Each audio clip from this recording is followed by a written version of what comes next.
오후의 시작 함께 하실래요? 안녕하세요. 세상의 모든 정보 아나운서 전주리입니다. 23세 이하 축구대표팀이 40년 만에 올림픽 본선 진출에 실패한 이후 축구협회를 향한 책임론이 들끓고 있죠. 팀을 이끌었던 황선홍 감독은 모든 책임은 전적으로 자신에게 있다면서 고개를 숙였지만 축구협회에선 그 누구도 책임지는 모습을 보이고 있지 않기 때문인데요. 이런 상황 어떻게 봐야 할까요? 그런가 하면 국내 프로야구에선 하나의 류현진 선수가 KBO 통산 100승이란 대기록을 달성했다는 반가운 소식이 전해지기도 했는데요. 한 주간에 있었던 스포츠 소식들 잠시 뒤 스포츠 핫 이슈 코너에서 자세히 살펴보겠습니다. 아이들이 아플 때 가장 많이 나타나는 증상은 발열이죠. 아이들은 왜 꼭 한밤중에 열이 나는 건지 또 그럴 땐 어떻게 대처해야 하는지 난감할 때가 많은데요. 오늘 라디오 상담소 우리 아이는 왜 코너에서 부모님들의 고민을 덜어드릴 예정이니까요. 궁금한 분들 계속 함께해 주세요. 저희 방송은 KBS 1라디오 유튜브 채널을 통해서도 실시간으로 시청 참여하실 수 있습니다. 많은 관심 부탁드리면서 KBS 세상의 모든 정보 지금 시작합니다.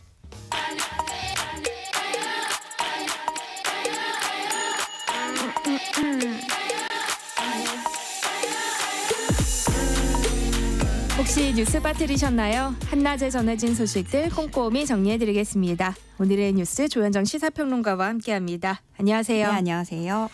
네, 여야가 이태원 참사 특별법을 오늘 국회 본회의에서 재표결하기로 전격 합의했는데요. 이 법안이 조금 전 국회 행정안전위원회를 통과했다는 소식이 전해졌어요. 예, 지금 확인을 했는데 방금 전에 그 마지막 관문인 법사위까지 또 통과를 했다는 소식이고요. 본회의에 상정하게 됩니다. 먼저 이태원 참사 특별법 이번에 수정된 내용을 좀 보면 이게 그 전에는 윤석열 대통령이 거부권을 행사를 했던 법이었죠. 이 거부권으로 인해서 국회 재표결을 앞두고 있었다가 이번에 극적으로 합의를 하게 된 건데 시기적으로 좀 대통령이 거부권 행사한 지 92일 만의 일이고요. 오늘 있을 본회의 바로 직전 날에 이루어졌고 또 굉장히 오랜 시간이 없다가 영수회담 후에 나온 성과라고 할 수 있겠습니다. 여야가 서로 한 발짝씩 물러난 모습인데 특히나 정부 여당이 주장해왔던 그 독소 조항을 삭제하는 것에 민주당이 전격 동의를 하면서 합의가 급물살을 타게 됐고요. 좀 달라진 내용들 조금만 보면 이 특별조사위원회 구성과 활동 기간을 서로 양보를 했는데 그러면서도 조금 민주당 의견이 더 반영이 됐어요. 네. 여기서는 그동안에는 그 여야뿐만이 아니라 여기에 추가적으로 국회의장, 유가족 측에서도 협의를 해서 3명을 추천하도록 돼 있었는데 국민의힘 입장에선 이렇게 되면 전부 11명 중에 7명이 야당 추천, 거기에 유가족 추천 이렇게 들어간다는 거에서 정부 여당이 반발을 했었던 거고요. 그래서 이번 수정안으로 특조위는 여야 각각 4명씩 추천을 하고 국회의장 몫으로 1명, 여야가 협의를 해서 정하게 됩니다. 또 활동기한은 1년 이내로 하되 최대 3개월 이내에서 연장할 수 있게 한 조항도 민주당의 주장대로 유지를 하기로 했고요. 반면에 국민의힘은 이 영수회담에서 윤석열 대통령이 요구했던 내용이죠. 그리고 또 여당이 줄곧 독소 조항이라고 주장했던 조항의 삭제를 얻어냈습니다. 특조위가 불송치됐거나 수사 중지된 사건도 조사할 수 있다라는 조항이 있었고 압수수색 영장 청구도 의뢰할 수 있다라는 부분이 있었는데 여당이 이거는 안 된다고 했었거든요. 그래서 이거를 빼버린 거고 민주당과 그 유가족협의회는 이 조항들이 충분히 법리적으로 문제는 없지만 합의 처리를 위해서 대승적으로 수용했다. 이렇게 밝혔고요. 결과적으로 서로 줄 건 주고 각자 실리를 챙겼다라는 평이 나오고 있습니다. 대통령실은 환영 입장을 밝혔는데요. 여야의 협치가 지난 영수회담의 첫 성과라는 평가를 내리고 있다고요. 네, 대통령실도 국회 합의 소식 이후에 곧바로 입장을 냈어요. 영수회담 통해서 여야 간 협치와 정치의 복원이 시작이 됐는데 이번 합의에 대해서 그 구체적인 성과다 이렇게 평가를 했고요. 그러면서 앞으로도 산적한 국정 현안에 대해서 여야가 신뢰에 기반해서 합의를 이루고 협치를 계속해 나가기를 기대한다 이렇게 덧붙였는데요. 사실 그동안 이 의견 차이를 보이면서 관련 조사도 안 되고 피해자 보상도 이루어지지 않다 보니까 그런 상황이 여야정 모두에게 부담으로 작용한 것으로 풀이가 됩니다. 이태원 참사 유가족들의 입장도 나왔나요? 네, 그렇습니다. 그 방금 설명드린 대로 이 수정된 법안에서는 직권조사 권한, 압수수색 영장 청구 의뢰권이 삭제가 됐죠. 그럼에도 일단 유가족 협의회는 수용 입장을 밝혔습니다. 그러니까 중요한 건 일단 앞으로의 진상규명부터 해야 된다. 이런 입장인 건데요. 여야 합의로 특별법을 제정하고 공포하는 게 실제 조사 과정에서 무엇보다 중요하다라는 거죠. 왜냐하면 앞으로 또 어떤 기구를 만들고 또 조사하고 이런 과정에서 사실 뭐 단독으로 처리를 한다고 해도 그거보다는 어쨌든 간에 합의를 거쳐서 하는 게 더 좋은 거니까요. 그러면서 다만 이제 각 기관들이 이 조사 과정에서 특조위의 요구에 성실히 임해야 되고 또 정부는 이것이 국회 또 유가족들의 결단이라는 점을 명심해야 된다 강조를 하기도 했습니다. 그러니까 이런 조항이 삭제된 게 분명히 아쉬운 건 사실이지만 자료 제출 요구에도 진상조사에 이제 성실하게 협조할 것이라고 믿고 그렇기 때문에 여당도 필요 없다고 주장한 것으로 이해한다 이렇게 얘기를 하기도 했습니다.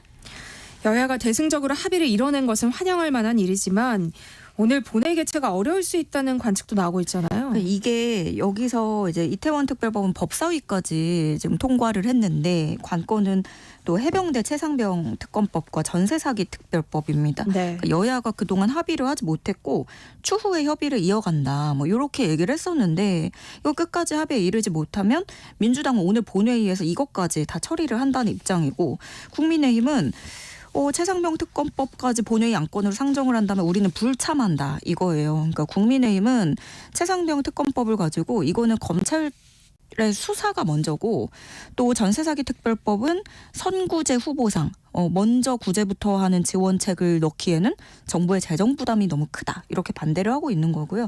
그러니까 이태원 특별법에 대해서 가까스로 합의를 했는데 집권 여당이 전부 불참을 해버린다? 이러면 또 반쪽짜리 본회의가 되는 게 아니냐 이런 우려도 나오고 있습니다. 네. 이제 김진표 국회의장의 선택에 관심이 쏠릴 수밖에 없는데요. 지금 분위기는 어떤가요? 사실 그 김진표 국회의장은 계속해서 좀 여야 합의를 강조를 해왔어요. 그래서 너희가 먼저 합의를 해야 나도 최상병 특검법을 본회의에 상정하겠다 이런 입장을 고수하고 있는 건데 이제 민주당 야권에서는 김진표 의장에 대한 압박이 거세지고 있는 거예요.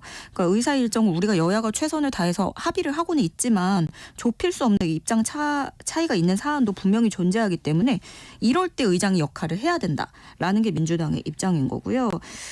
민주당은 이번에 안 그래도 이 최상병 특검과 전세사기 특별법을 20일 때 국회가 끝나기 전에 다 반드시 처리를 하겠다고 공언한 상태예요.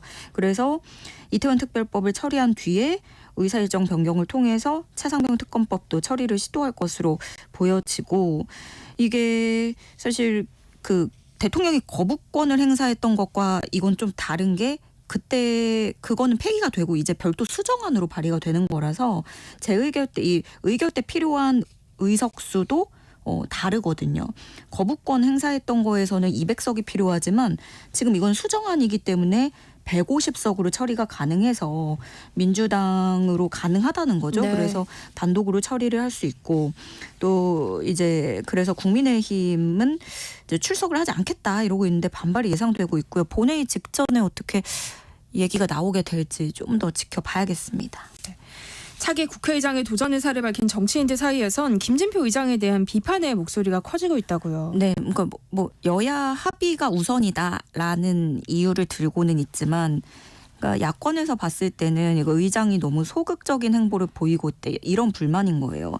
김진표 의장으로서는 사실 본인의 원래 본거지였잖아요, 민주당이 거기서의 압박 또 동시에 여당의 비판을 맞닥뜨리고 있는 셈인데요.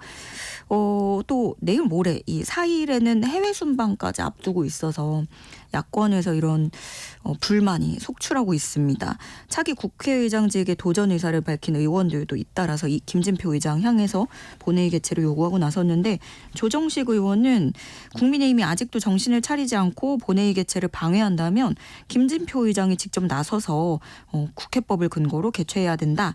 또 정성호 의원도 김 의장의 해외 순방보다 100배 1000배 중요한 민생을 위해서 여당과의 가망 없는 합의에 기대기보다는 과감한 결단을 내려야 된다. 이렇게 얘기도 했고요. 또 좀 흔치 않은 구설도 이뤘어요. 박지원 전 국정원장. 유튜브 채널에 출연을 해서 이와 관련한 이야기를 하다가 그 김진표 의장에 대해서 얘기를 하고 있었을 네. 때였거든요. 근데 XXX라고 말하는 장면이 그대로 방송이 됐습니다. 네. 네, 그 이후에 이 박지원 전 원장도 그 몰랐다고 해요. 그러니까 마이크가 들어온 상태였던 걸 몰랐고 그래서 나중에 알았고 방송이 끝나기 전에 이 부분에 대해서 사과를 했고 또 자신의 SNS에 재차 글을 올리면서 진심으로 사과의 말씀을 올린다 했고요. 그 후에도 자신의 인생 첫 실수다, 첫 설화다 이렇게 얘기를 하기도 했는데 사실 박지원 전 원장 같은 경우에 정치 경력이 엄청 길잖아요. 근데 그런 그 긴 사이에 이런 일이 거의 없었어요. 네. 근데 되게 이례적인 일이기도 해서 그래서 그러다 보니까 일각에서는 이건 뭐 모르는 거지만 일각에서는 아 이거 충분히 계산된 행동이었을 거란 해석도 또 일부 나오고 있습니다. 네. 이런 가운데 해병대 최상병 순직 사건과 관련해서 수사를 받고 있는 신범철 전 국방부 차관이 국민의힘을 탈당했다고요. 네, 이 신범철 전 차관은 최상병 순직 사건에서 외압에 관여했다는 의혹을 받고 또 공수처 수사 대상에 오른 상태입니다. 네. 지난 총선 때 충남 천안갑에 출마를 했다가 낙선을 했는데요. 이때 그 국민의힘이 공천을 주니까 민주당은 굉장히 비난을 했었어요. 은폐 책임이 있다고 의심받는 사람을 철저히 조사를 해야 되는데 그건 고사하고 오히려 공천장을 줬다. 이렇게 직격을 했었는데요. 아무래도 좀 이런 분위기가 부담이 됐을 수도 있을 것 같아요. 신 전 차관은 정치를 그만하고 다른 길을 찾아보려고 한다. 같은 지역에서 2번 낙선해서 후배들에게 기회를 주려고 한다. 이렇게 밝히고 국민의힘을 탈당했고요. 공수처가 조만간 신 전 차관도 소환해서 조사할 것으로 전망이 되는데 이렇게 본격적으로 소환 조사 시작되기 전에 또 야권의 특검 목소리가 커지는 가운데 좀 당의 부담을 덜어주려 한 것으로 해석할 수 있겠습니다. 네. 다음 소식 볼까요? 4월 소비자 물가지수 상승률이 3개월 만에 다시 2%에 진입했다는 소식이 전해졌어요. 네, 오늘 통계청이 발표한 4월 소비자 물가 동향인데요. 지난달 소비자 물가 지수가 113.99. 전년 동월 대비 2.9% 상승한 겁니다. 그러니까 올해 2월에 2.8%였다가 2월 되고 3월 되면서 계속 3%대를 이어갔다가 네. 다시 2%로 내려오게 된 건데요. 통계청에서는 중동 정세가 상당히 불안정했던 거에 비해서 석유류 가격이 생각보다는 많이 오르지 않았다. 이렇게 평가했습니다. 그럼 이제 장바구니 물가에 숨통이 좀 트이는 걸까요? 그랬으면 좋겠는데 이게 체감하는 물가는 좀 그대로이지 않을까 싶은 게 네. 여기서 제일 중요한 게 생활물가 지수인데 이게 자주 구매하는 144개 품목 위주로 구성이 돼서 체감 물가를 보여준다고 할 수 있는 지표거든요. 근데 이 생활물가 지수가 전년 동기보다 3.5%나 상승했습니다. 역시나 사과가 81%, 배가 103% 오르고요. 이런 식으로 신선 과실, 채소의 상승폭이 워낙에 컸고 그래서 평균적으로 40% 올랐습니다. 그나마 이제 수입 물품으로 할당 관세가 적용된 경우 망고, 바나나, 또 비축 물량이 풀린 고등어 정도는 하락을 했고요. 석유류 물가 같은 경우에는 국제 유가 상승분이 지금 시차를 두고 우리나라에 반영이 되고 있기 때문에 1년 전 같은 달보다 1.3% 올랐습니다. 지난 3월에 14개월 만에 증가 전환한 뒤 2개월 연속 증가세를 이어가고 있습니다. 네, 이런 가운데 외식업계에서도 가격 인상 움직임이 나타나고 있죠. 일단 맥도날드가 오늘부터 제품 가격을 일제히 올린다고요. 네, 햄버거 좀 부담스러워서 못 먹을 것 같은데요. 인상 품목이 맥도날드에서 16개가 오릅니다. 전체 제품 가운데 22%에 해당하는 비중이고요. 맥도날드는 지난해 11월 이후에 6개월 만에 가격 인상을 단행하게 되는데 이 가격 올리는 메뉴들 평균 인상률을 보면 2.8%. 어떤 식이냐면 햄버거, 치즈버거가 100원씩 올랐고요. 네. 불고기 버거 300원, 에그 불고기 버거는 400원 인상이 되는데 빅맥은 그래도 단품 가격은 그대로더라고요. 근데 이게 세트로 보니까 더 좀 체감하는 인상률이 높아요. 이게 탄산음료도 올랐고 사이드 메뉴 가격도 올랐기 때문에 빅맥 세트가 7,200원이 됩니다. 300원 올랐고요. 맥스파이시 상하이 버거 세트도 7,100원. 으로 200원 올랐습니다. 그러니까 이제 햄버거 세트 하나 먹으려면 기본 7,000원 이상은 줘야 된다. 이런 것 같고 맥도날드 측은 부자재 가격, 물류비, 인건비 등이 오르면서 불가피하게 가격 조정을 진행했다고 설명을 했고요.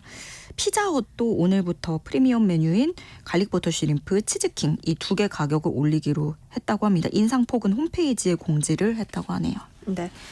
미국의 연준은 기준금리를 동결하기로 했다는데 우리 한국은행은 어떤 결정을 내리게 될까요? 예, 우리 이 한국은행 결정도 영향을 끼칠 것이고 그러다 보니까 미국이 금리 인하를 할지 전 세계 이목이 집중이 됐는데 일단 동결을 한다는 소식이에요. 네. 5.25에서 5.5% 유지하게 되는 건데 그럼 2001년 이후에 미국에서 가장 높은 금리가 쭉 이어지는 거고요. 지난해 7월 이후에 벌써 6번째 동결하면서 묶어두고 있는 건데 이로써 우리나라와의 금리 격차는 2%포인트를 유지하게 됐고요. 그 제롬 파월 연준 의장이 말한 걸 보니까 그러니까 물가를 낮추려던 노력이 올해 진전을 보이지 않고 있다 이렇게 평가를 했고 또 연준도 여전히 인플레이션 우려에 대해서 매우 주의를 기울이고 있다 얘기를 하는데 그러니까 물가가 지속적으로 내려온다는 확신이 들 때까지는 금리 인하가 적절하지 않을 거라는 기존 입장도 재확인을 했고 금리를 다시 올릴 가능성이 있는지 질문도 나왔는데 여기에 대해서는 가능성이 거의 없다 선을 그었습니다. 그러니까 금리를 당분간은 올리진 않겠구나 하면서 좀 한숨 돌리는 목소리도 나오고요. 이로써 한국은행도 동결로 갈 가능성이 커지고 있는데 지금 우리나라 물가뿐만이 아니라 환율이 불안한 흐름 보이면서 네. 한국은행도 금리를 섣불리 낮출 수 없는 상황이거든요. 왜냐하면 원화 가치가 하락할수록 수입 수출에서 불리해지잖아요. 그래서 우리 입장에서도 이 환율 불안정성이 통화 정책을 짤 때 굉장히 주요한 고려사항이 되는데 네. 지금 환율이 불안정하다. 이런 여러 가지 제반 사항들을 봤을 때 우리도 동결을 할 것이다. 이렇게 점쳐지고 있고 오는 23일에 통화정책 결정 회의를 열어서 기준금리 발표를 할 것으로 전망이 됩니다. 한나절 교양 파트너 지금 여러분께서는 세상의 모든 정보와 함께하고 계십니다. 우려됐던 의사들의 사직이 현실화되는 걸까요? 정부의 의대 증원에 반발한 서울대 의대 교수 4명이 결국 병원을 떠났다고요. 네.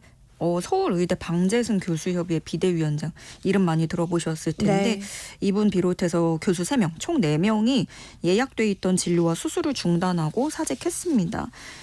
이 4명은 그 지난 3월에 그 교수들이 집단사직 결의했을 때 있잖아요. 그때 5월 1일이라고 이제 명시를 하고 사직서를 냈었다고 해요. 네. 그래서 이제 어제 사직서를 낸 거고 4명 보면 신경외과, 흉부외과, 가정의학과 모두 필수 의료 분야 전공자들이라서 심장혈관 관련 수술 주로 하고 또 뇌종양 환자 치료하고 그런 의사들인데 저 기다리는 환자들이 너무 많은 거예요. 그러니까 방재승 위원장도 스스로도 밝혔는데 자신에게 예약된 환자가 1,900명이라는 거예요. 네.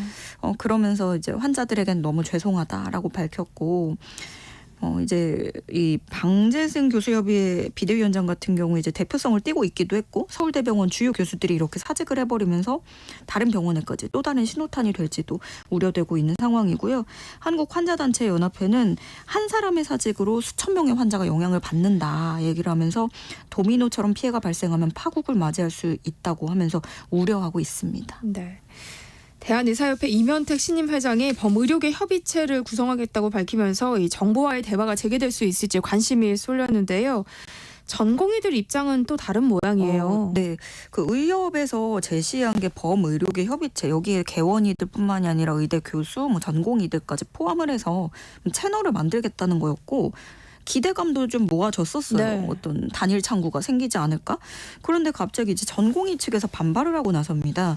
박단 대한전공의협의회 비대위원장이 대전협은 이면택 회장과 범의료계 협의체 구성에 대해서 협의한 바가 없다는 거예요. 또 자기가 확인을 해봤더니 의대생협회에서도 의협과 논의한 바 없다. 라고 얘기했고 그러면서 이 박단 비대위원장은 이면택 회장의 독단적인 행동을 심히 우려하고 있다. 전공의들은 지금까지 주체적으로 행동을 해왔고 앞으로도 자율적으로 의사결정할 것이다. 이렇게 얘기를 했습니다. 그러니까 이게 그러면 정부도 이걸 또 지켜보는 국민들도 지금 헷갈리게 되는 상황인데 참 이게 단일 창구를 만들기 정부의 어떤 단일 창구를 내놓는 과정에서 이게 와중에 의료계에서의 알력 싸움인지 어떤 구심점을 차지하기 위한 그런 건지 우려되는 대목이기도 합니다.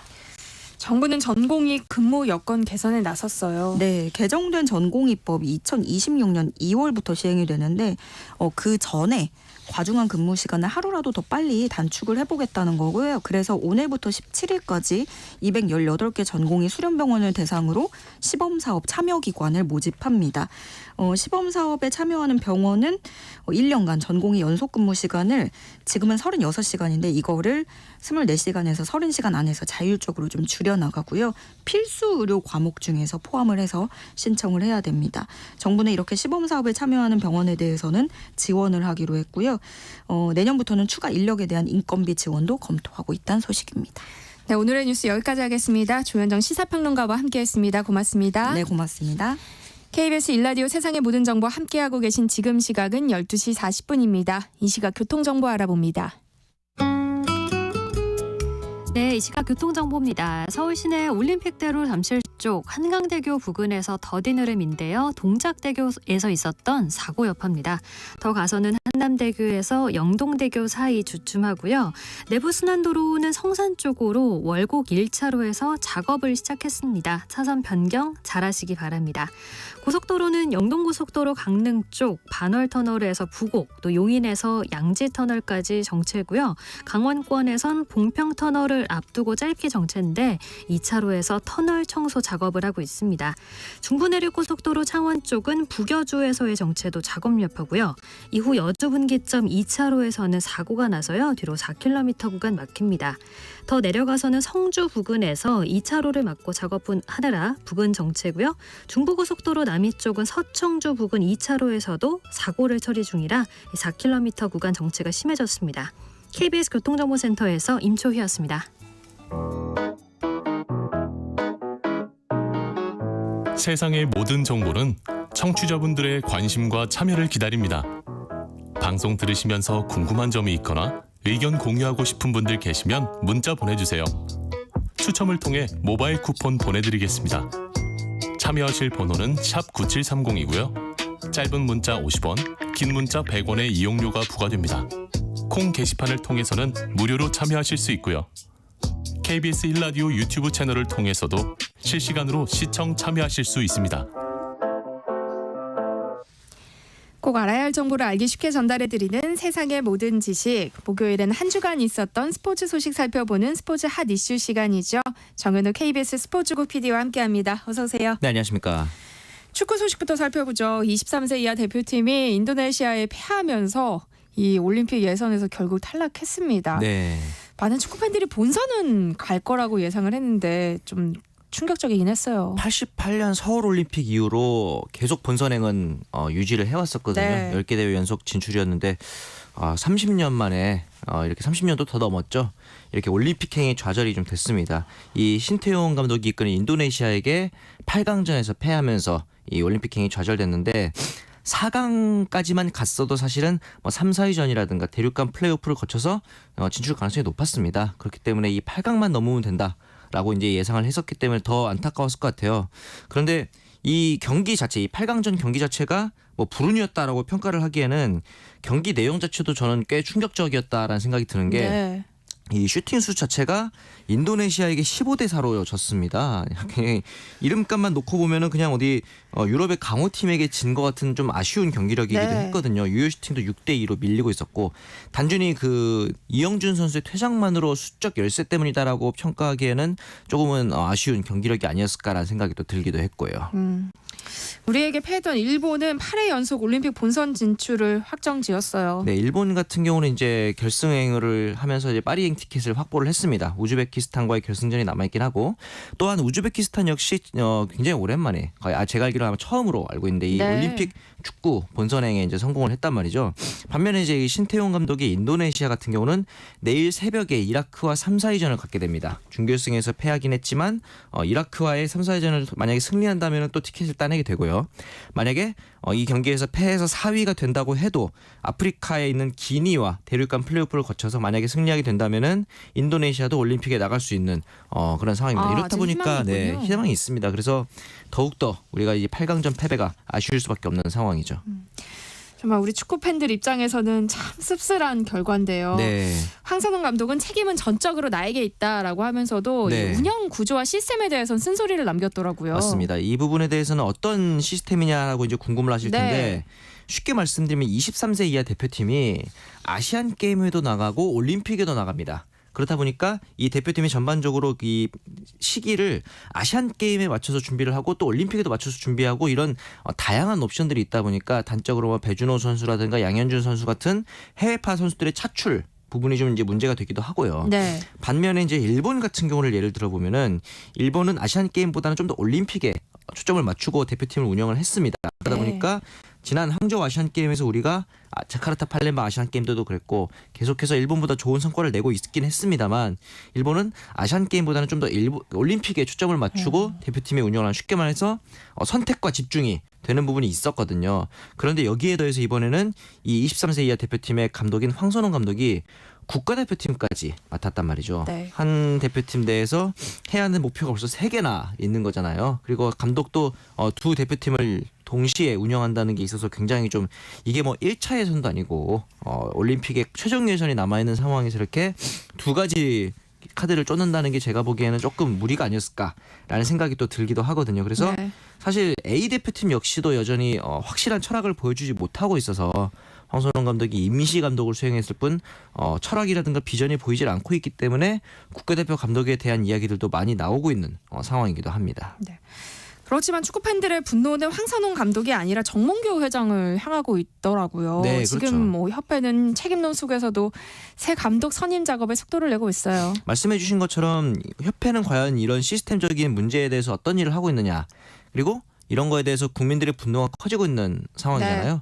이럴 때 축구협회가 할 수 있는 최선의 대처는 적합한 감독을 최대한 잡음 없는 과정 속에서 선임하는 게 제일 나은 방안일 거예요. 지금까지 나오는 모습을 보면은 이 제시 마치 감독이 1순위로 거론이 되고 있습니다. 이 제시 마치 감독 같은 경우는 이전에 황희찬 선수를 울버햄튼 때 이제 같이 지도했던 경력이 있기도 하고 네. 최근에 이 현대 축구의 트렌드와도 굉장히 좀 부합하는 어떻게 보면은 굉장히 트렌디한 감독으로 꼽히고 있긴 합니다. 이런 부분에서 네. 봤을 때는 뭐 과거에 이제 옆했던 국내파냐 혹은 뭐 해외 이름값만 높은 감독이냐 이런 우려 섞인 목소리들에 비해서는 꽤 합리적인 감독 선임 움직임으로 보이긴 합니다. 이외에는 또 이제 하비에르 아기레 감독도 꼽히고 있거든요. 이 감독 같은 경우는 마요르카의 이강인 선수가 마요르카에 있을 때 감독이기도 했었고 그래서 이 황희찬 선수라든가 이강인 선수에 대해서 소위 말해 사용법을 잘 알고 있는 그렇겠네요. 감독님들이거든요. 그래서 이 부분에 대해서 과연 어떤 감독이 올지 모르겠지만 지금까지 행보로 봤을 때는 그래 최소한 우리가 우려했던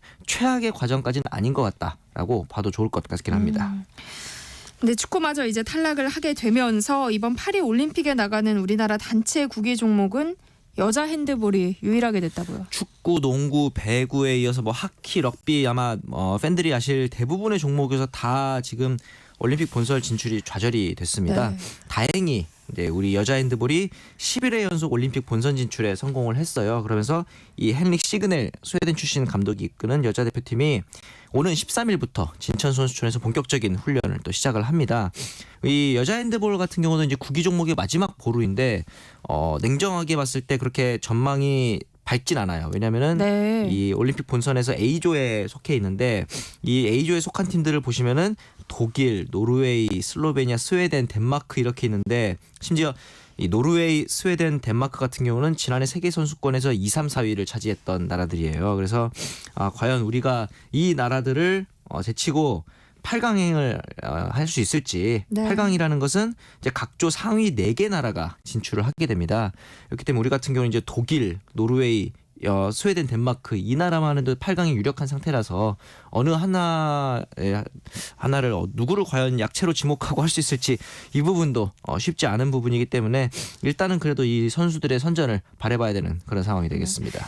뭐 열심히 응원하면서 기적을 바라봐야죠. 네, 맞습니다. 다음은 프로야구 소식인데요. 코리아 몬스터 류현진 선수가 이 KBO 통산 100승이라는 대기록을 달성했어요. 사실 이 메이저리그에서 유턴할 때까지만 해도 뭐 금방 달성하겠지라는 생각을 했습니다만 시즌 초반에 한화 이글스가 워낙 잘 나갈 때도 희한하게 류현진 선수만 부진을 했었거든요. 그러면서 아마 본인의 좀 부담감도 많았을 텐데 이제 드디어 6이닝 동안 1자체 경기를 펼치면서 드디어 100승에 성공을 했습니다. 사실 초반에 선취점 내주면서 오늘도 안 풀리나라고 좀 걱정을 했을 텐데 3회 노시환 선수의 말홈런에 힘입어서 역전을 했고 류현진 선수도 100승을 달성했습니다. 네. 역전 말루포를 터트린 노시안 선수에게 류현진 선수가 뭐 밥이라도 한 끼 사야 될 것 같아요. 밥도 밥이지만 고기 샀습니다. 아, 그래요? 운동 선수에게 있어서 소고기 굉장히 좀 어떤 각별한 의미가 있겠죠. 그러면서 100승 기념 식사 자리에 이제 가족 그리고 절친이라고 할 수 있는 이 한화의 장민재 투수와 함께 노시환 선수도 같이 해서 식사하는 모습이 소속사를 통해 공개되기도 했거든요. 아마 이런 부분들이 최근 한화의 좀 부진한 부분에 있어서 어떤 돌파구가 되지 않을까라는 팬들이 또 기대를 하게 되는 부분도 있습니다. 네.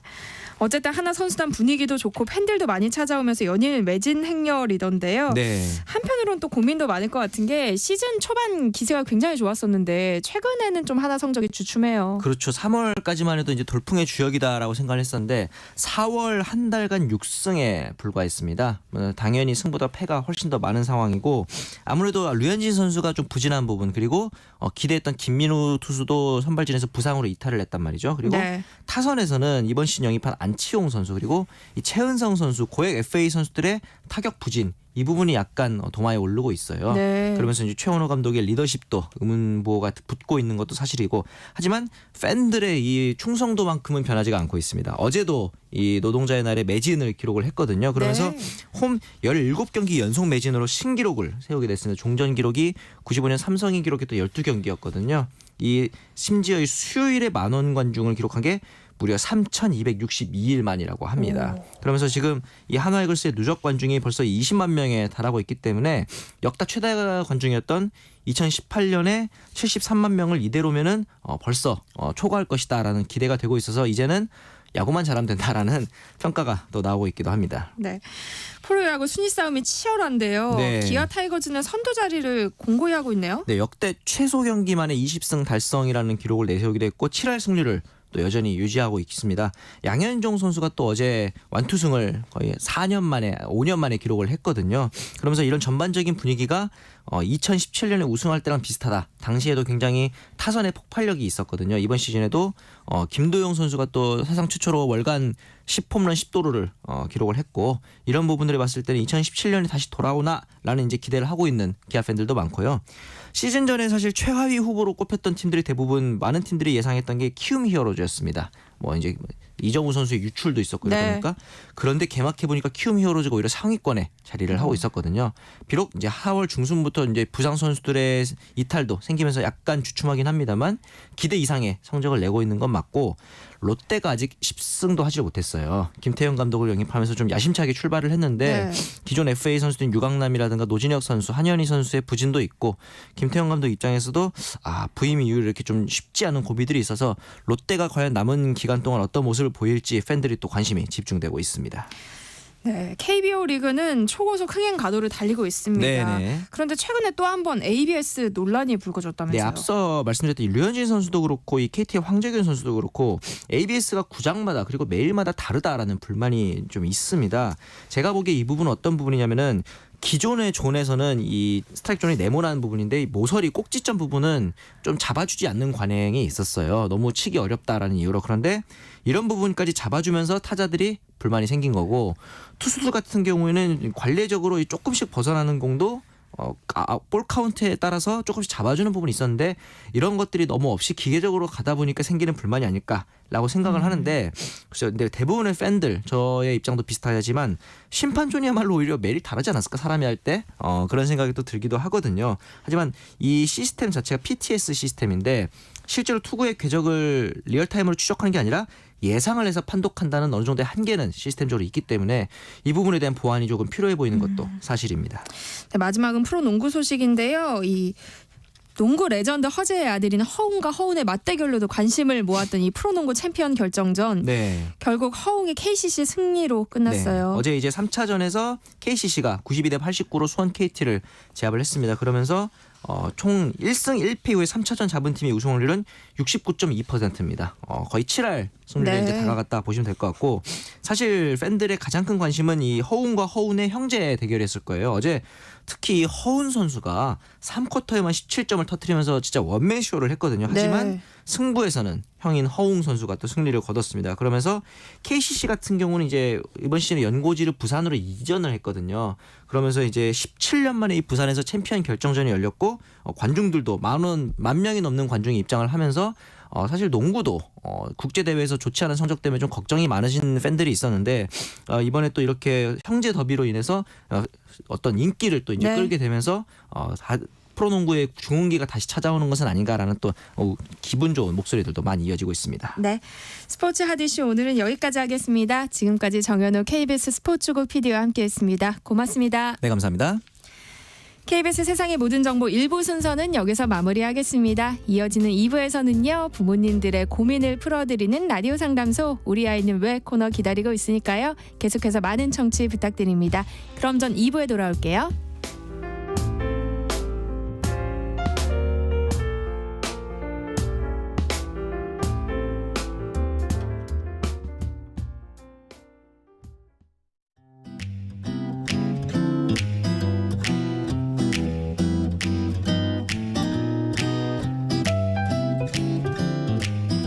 안녕하세요.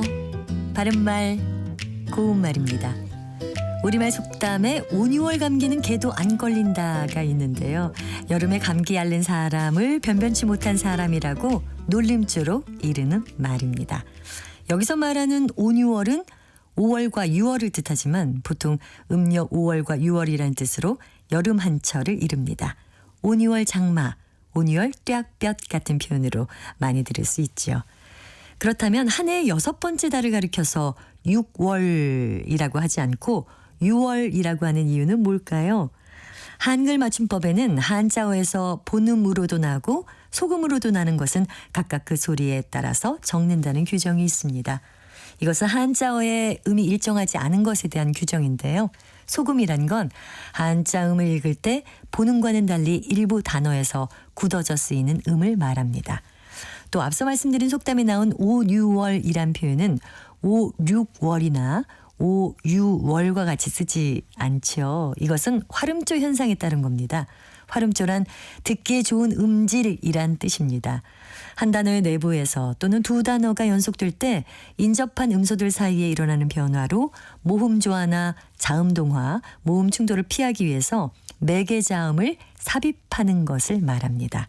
5, 6월이란 말에서도 발음을 매끄럽게 하기 위해서 유에 자음, 니은을 삽입해서 5, 6월이라고 쓰고요. 그대로 발음합니다. 바른말 고운말 아나운서 변희영이었습니다.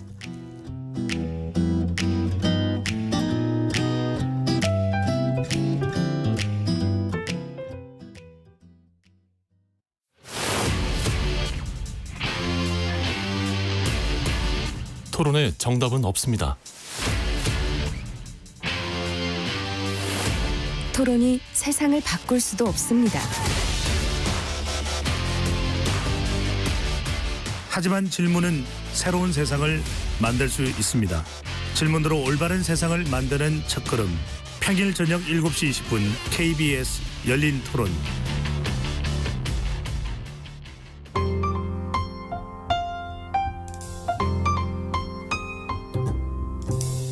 어떤 하루 보내고 계신가요? 눈코 뜰 새 없이 바쁘게 지나가는 한 주.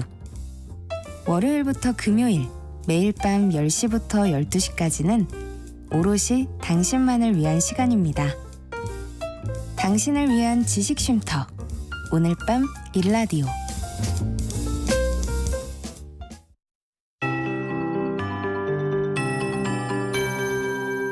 KBS 58분 날씨. 맑은 하늘에서 비치는 볕이 눈부십니다. 오늘 전국이 대체로 맑아서 5월의 봄을 느끼기에 좋은 날씨겠습니다. 다만 전남 서부 지역은 대기가 불안정해서 늦은 오후에 5mm 미만의 소나기가 오는 곳이 있겠습니다. 아침에는 많이 쌀쌀했는데 기온이 빠르게 오르면서 지금은 무척 따뜻합니다. 오늘 예상 낮 최고 기온이 대전 25도, 서울과 강릉, 대구, 광주 24도, 부산 21도, 제주 19도 등으로 어제보다 1도에서 6도 정도 높겠습니다. 하지만 밤에는 다시 빠르게 기온이 떨어지면서 일교차가 15도에서 20도 가까이 무척 크게 벌어지는 곳이 많겠습니다. 내일과 모레 토요일에도 전국이 대체로 맑겠고요. 기온은 점차 더 오르겠습니다. 내일은 낮 기온이 서울 28도, 대구 27도, 모레는 서울 29도까지 오르는 등 초여름 날씨를 보이겠습니다. 한편 지금 서울과 경기 남부, 강원 영서 남부에는 건조주의보가 발효 중이어서 불조심하셔야겠습니다. 어린이날인 일요일 오후부터 전국에 비가 내리기 시작해 대체 공휴일인 월요일을 지나 화요일까지 비가 대부분 이어지겠고요. 비가 오면서 때이른 더위는 누그러지겠습니다. 현재 서울의 기온은 22.8도입니다. 송소진입니다.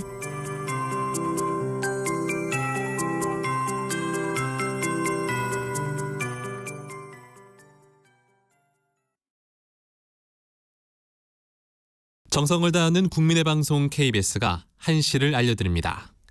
AM 711kHz, FM 97.3MHz, KBS 1라디오입니다. HLKA.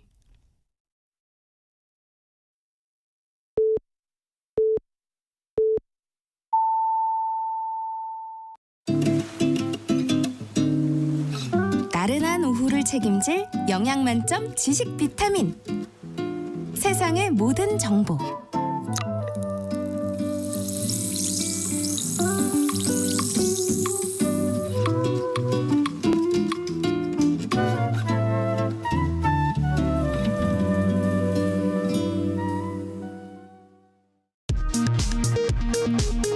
이 시각 라디오 정보센터 뉴스입니다.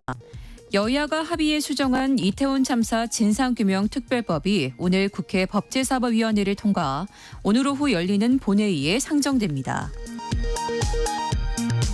더불어민주당 홍익표 원내대표는 오늘 오후 예정된 국회 본회의에서 해병대 최상병 사망 사건 수사 외압의혹 특별검사법을 반드시 처리하겠다고 밝혔습니다.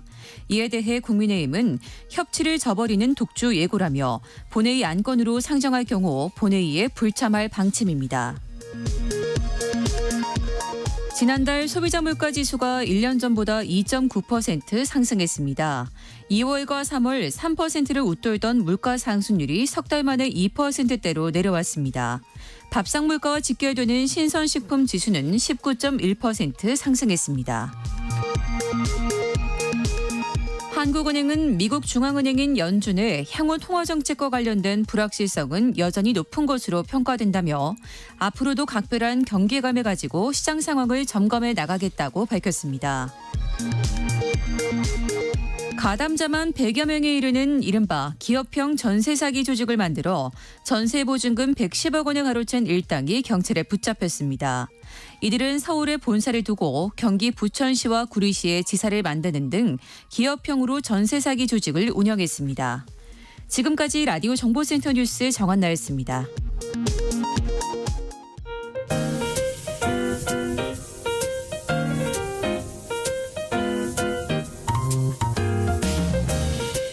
정신없이 바쁜 하루, 지금 우리 주변에서 벌어지고 있는 사건 사고 소식들 한숨 돌리며 살펴보시죠.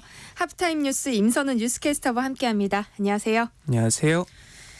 네, 최근 국민권익위원회가 한 사기업에서 시작한 이 출산 시 1억 원 지급 방안을 정부가 시행하면 어떨지 국민 의견을 물었는데요.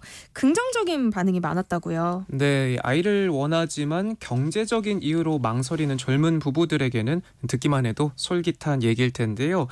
혹시 지난해 우리나라 합계 출산율이 어느 정도 수준이었는지 아실까요? 0.7명이요. 정확히 알고 계시네요. 네, 미리 원고를 보신 것 같은데요. 아니에요. 네, 말씀하신 것처럼 고작 0.72명으로 OECD 38개 국가 가운데 꼴찌를 기록했습니다.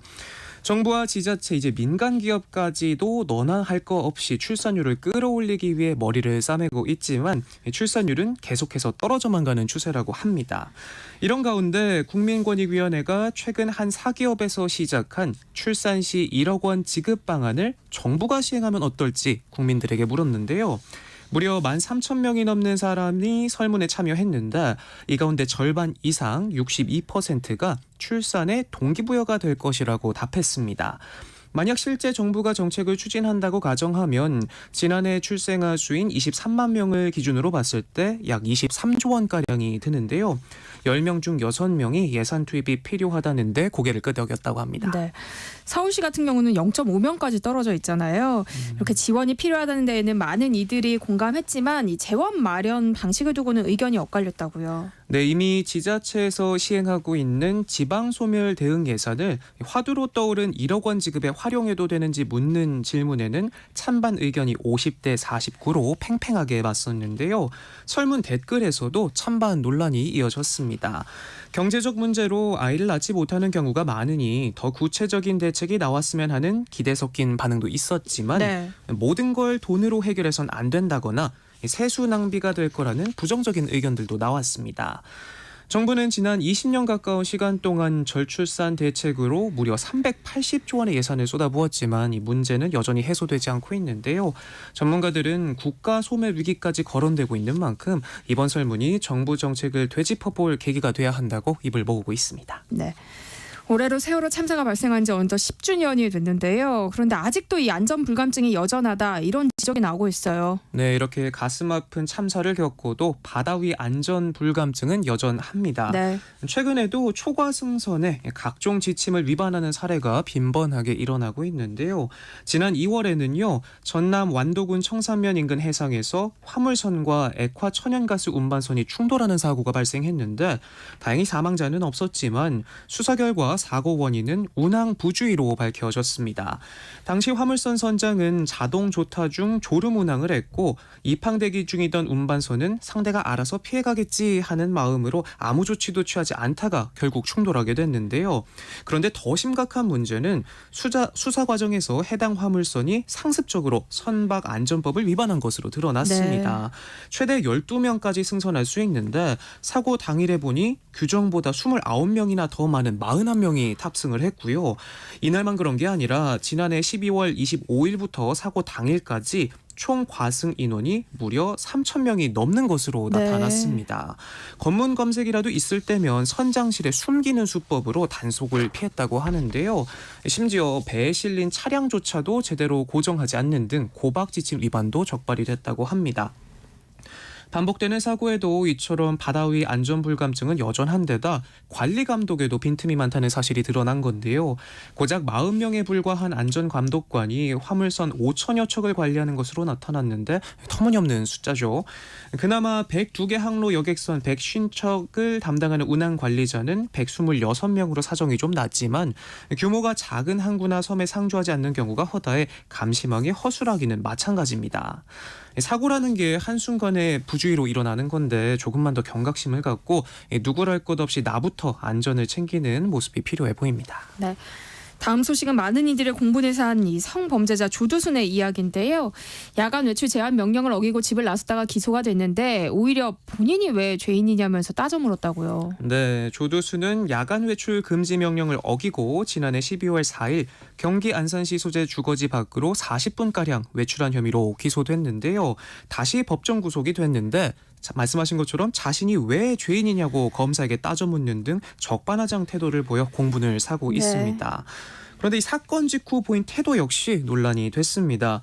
검찰은 조두순이 보호관찰소 직원에게 판사 잘 만나면 벌금 150만 원, 못 만나면 300만 원이다. 나 돈 있다 라고 말하는 등 재판 과정의 태도를 보면 개선의 여지가 없고 재범의 우려가 있다고 주장하면서 원심 구형량과 마찬가지로 징역 1년을 선고해달라고 재판부에 요구했습니다.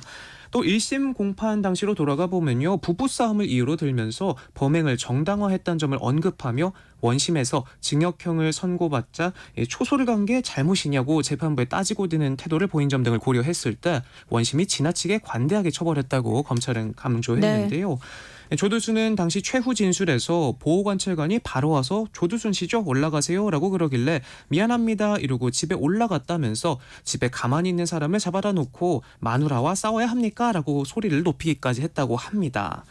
조두순의 2심 선고는 이달 29일에 있을 예정인데요. 이 소식을 접한 누리꾼들 반응 역시 냉담하기만 했습니다. 네.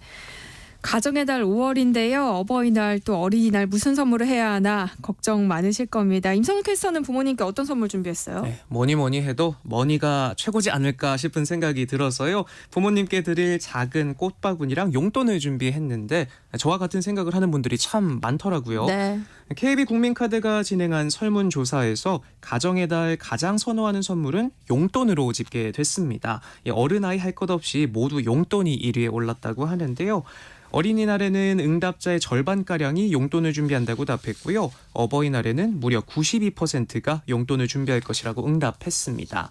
금액의 경우 어린이날은 5만 원 이상에서 10만 원 이하가 41%로 가장 많았고요. 어버이날은 10만 원 이상에서 20만 원 이하가 29%로 가장 많았습니다. 네. 선물도 선물이지만 만나서 또 어떤 시간을 보내야 할까 이런 고민도 하실 텐데요. 여기에는 어떤 답들이 있었어요? 네, 옛말 하나 틀린 것 없죠. 금강선도 식후경이란 말이 있는 것처럼 어린이날과 어버이날 모두 외식을 1순위로 꼽았는데요. 뒤이어 영화 관람과 놀이동산 같은 문화생활이나 쇼핑, 여행 등을 한다는 답변이 뒤를 이었습니다. 그럼 가장 많이 찾는 메뉴는 뭔가 싶은 궁금증도 드는데요. KB국민카드가 최근 3년간 매출 데이터를 통해 5월 외식비를 분석해본 결과 한식은 해산물, 무슨 이유인지는 모르겠는데 그중에서도 민물장어찜 매출이 일평균 대비 142%나 껑충 뛴 걸로 네. 나타났고요. 양식은 패밀리 레스토랑을 많이 찾았다고 합니다. 너무 신기하게도 우연인지 모르겠는데 저도 어버이날 장어집을 예약을 해놨거든요. 그런데 사실 뭘 먹는지 뭐가 중요하겠습니까? 소중한 가족들과 둘러앉아 함께하는 그 시간이 중요한 거잖아요. 우리 세상의 모든 정보 청취자분들도 행복한 5월 되시길 바랍니다. 네, 해외 소식 살펴볼까요? 최근 미국 대학가가 시위로 시끌시끌하다고요. 네, 미국 대학가에서 과거 베트남 전쟁 종전을 요구하며 들불처럼 일어났던 반전 시위가 이스라엘과 팔레스타인 간 무력 충돌을 계기로 다시 재현되고 있습니다. 진앙지로 꼽히는 컬럼비아대가 위치한 동부의 뉴욕에서부터 서부 로스앤젤레스까지 최소 32개 캠퍼스가 참여한 가운데 가자 전쟁 반대 시위가 빠르게 번지고 있는데요. 특히 표현의 자유 논란 속에 시위대 해산을 위해 경찰까지 투입되면서 곳곳에서 충돌이 일어나고 있습니다. 네. 일부 대학에서는요, 친팔레스타인 시위대에 맞서 친이스라엘 세력의 맞불 시위가 벌어지기도 했고요. 이들 간 폭력 충돌 사태까지 뒤엉키면서 대학이 임시 휴업에 들어가는 등 혼돈에 빠지고 있다고 합니다. 그중에서도 시위 거점으로 꼽히는 컬럼비아대 해밀턴홀을 비롯해 야영 캠프 주변에서 밤색 농성을 펼치던 109명이 경찰에 붙잡히기도 했고요. 뉴욕 시립대 같은 경우도 지금까지 공식적으로 173명이 체포된 것으로 나타났습니다. 이렇게 뉴욕을 중심으로 집중된 스포트라이트는 노동자의 날 새벽 LA로 옮겨갔습니다. 친이스라엘계 시위대가 친팔레스타인계 반전 시위 캠페인 안입해 바리케이드 철거를 시도하기도 했는데 이 과정에서 상대에게 둔기까지 휘두르는 등 약 2시간 동안 폭력 충돌 사태까지 빚어졌는데요. 경찰 개입으로 상황은 어느 정도 진정됐지만 체포된 시위대나 부상자의 숫자는 구체적으로 알려지지 않았습니다. 네. 중국에서는 고속도로가 무너져서 큰 피해가 발생했다고요. 네, 폭우가 내린 중국 광둥성에서 벌어진 일인데요. 차량 이동이 많은 노동절 연휴 첫날 일어난 사고여서 피해가 더 컸습니다. 어제 새벽 2시쯤 광둥성 메이저 고속도로가 와르르 무너져 내렸습니다. 왕복 4차로 도로가 갑자기 주저앉으면서 커다란 구덩이가 생겼고 차량 20대가 함께 추락했는데요. 붕괴된 노면의 길이만 18m, 면적은 184제곱미터에 달했고요. 이 사고로 24명이 숨졌고 30명이 다쳐 병원으로 옮겨졌습니다.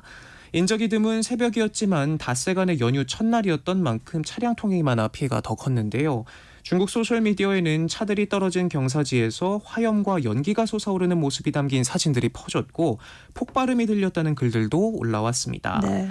붕괴 직전 해당 구간을 지났던 한 여성은 현지 매체와의 인터뷰에서 남편이 차를 운전하고 있었고 아이들은 자고 있었는데 갑자기 타이어가 펑크가 나 잠에서 깼다라고 당시 상황을 회상하기도 했습니다. 정확한 사고 원인은 조사 중이지만 당국은 계속된 폭우의 영향을 받았을 가능성이 있을 것으로 파악하고 있는데 광둥성에는 지난달부터 폭우가 내린 데 이어서 토네이도까지 발생해 인명피해가 잇따르고 있습니다. 즐거워야 할 연휴 여행길에 벌어진 사고라 더 안타까운데요. 피해 입으신 분들께 위로의 말씀 전하고 조금이라도 더 빨리 상황이 진정되길 바랍니다. 네. 오늘 마지막 소식인데요. 제주 고깃집에서 비계 테러 논란이 계속되고 있다고요. 이게 무슨 이야기예요? 네, 최근 제주 유명 고깃집에서 이른바 비계 삼겹살을 판매했다는 사연이 전해지면서 논란이 일고 있는데요. 이런 가운데 제주도의 또 다른 식당에서도 비슷한 일을 겪었다는 주장이 나오고 있습니다. 네. 어제 한 온라인 커뮤니티에서는요. 제주도 흑돼지 저도 비계 테러 당했어요 라는 제목의 글이 올라왔는데요. 작성자는 제주도 비계로 이슈된 김에 제주도 가서 돈 주고 비계 사 먹은 얘기 좀 해보려 한다라고 운을 떼면서 처음엔 장어인가 했다. 이 비싼 돈을 내고 먹는데 비계만 있어 당황했다라고 적었습니다. 그러면서 혹시나 서귀포 시내 놀러와 흑돼지 드시는 분들이 피해 입지 않길 바라는 마음에 올려본다고 상황을 덧붙였는데요. 글과 함께 올라온 사진을 보면 이 붉은색 살코기는 거의 보이지 않고 하얀 비계가 대부분이었는데 네. 당시 먹은 흑오겹살 생갈비 가격만 15만 원어치 육박했더니 화가 나실 만도 했네요. 이를 접한 누리꾼들 생선살 아닌가? 돈 받고도 안 먹겠다. 돼지비계 메뉴가 따로 있는 것 같다. 정보 감사하고 호구 잡히지 말아야겠다 등의 냉담한 반응을 보였습니다. 즐거운 여행길 비싼 돈 들여 외식에 나선 건데 이렇게 비계 흑돼지 논란이 여기저기서 나오면서 이제는 제주에서 흑돼지를 먹지 않겠다는 분위기도 빠르게 퍼지고 있다고 합니다. 앞서 논란에 불을 지폈던 유명 식당은 상황이 커지자 뒤늦게 사과와 함께 한 달간 매장을 이용하는 모든 고객에게 오겹살을 추가로 제공하겠다고까지 했지만 파장이 일파만파 커지면서 제주도 여행을 취소하겠다. 혹은 다시는 제주도에 가서 흑돼지를 사 먹지 않겠다라는 글들이 수두룩하게 올라오는 등 제주 여행 전체에 대한 이미지에까지 악영향을 미치고 있습니다. 네. 하프타임 뉴스 임선우 뉴스캐스터와 함께했습니다. 고맙습니다. 고맙습니다. 내일 점심 메뉴 추천. 귀로 듣는 푸짐한 지식 한 상 어떠세요? 세상의 모든 정보. 아나운서 전주리입니다.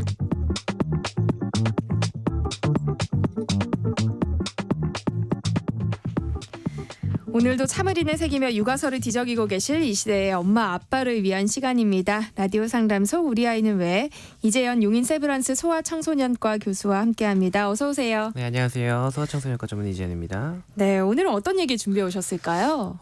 아이가 아프면 부모님이 몸과 마음이 모두 힘들잖아요. 그런데 아이 키우다가 아이가 아픈 상황 중에 가장 많은 경우가 아이가 열이 날 때죠. 네. 그리고 열이 나면 엄마 아빠가 밤을 샐 일도 많아요. 그래서 이 열이 날 때 당연히 집에서 아이가 잘 괜찮은지 관찰을 하고 간호를 잘 해주셔야 되는 것도 맞지만 소아과 의사 입장에서는 이렇게까지 걱정하지 않아도 되는데 라는 상황도 많거든요. 네. 그래서 너무 과도하게 아이가 열나는 것 때문에 불안해하시는 분들이 꽤 많아요. 그래서 오늘은 아이가 열이 나면 꼭 병원에 바로 가야 되는 것인지 아니면 집에서 어떻게 대처를 할 수 있는지 이런 이야기를 해보려고 합니다. 네.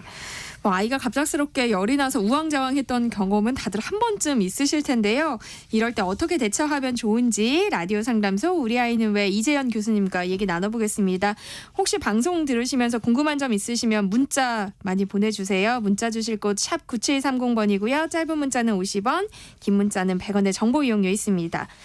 그런데 연령에 따라서 이 열의 기준도 다를 것 같아요. 사실 신생아부터 성인까지 열이 난다고 이야기하는 체온의 범위는 모두 같습니다.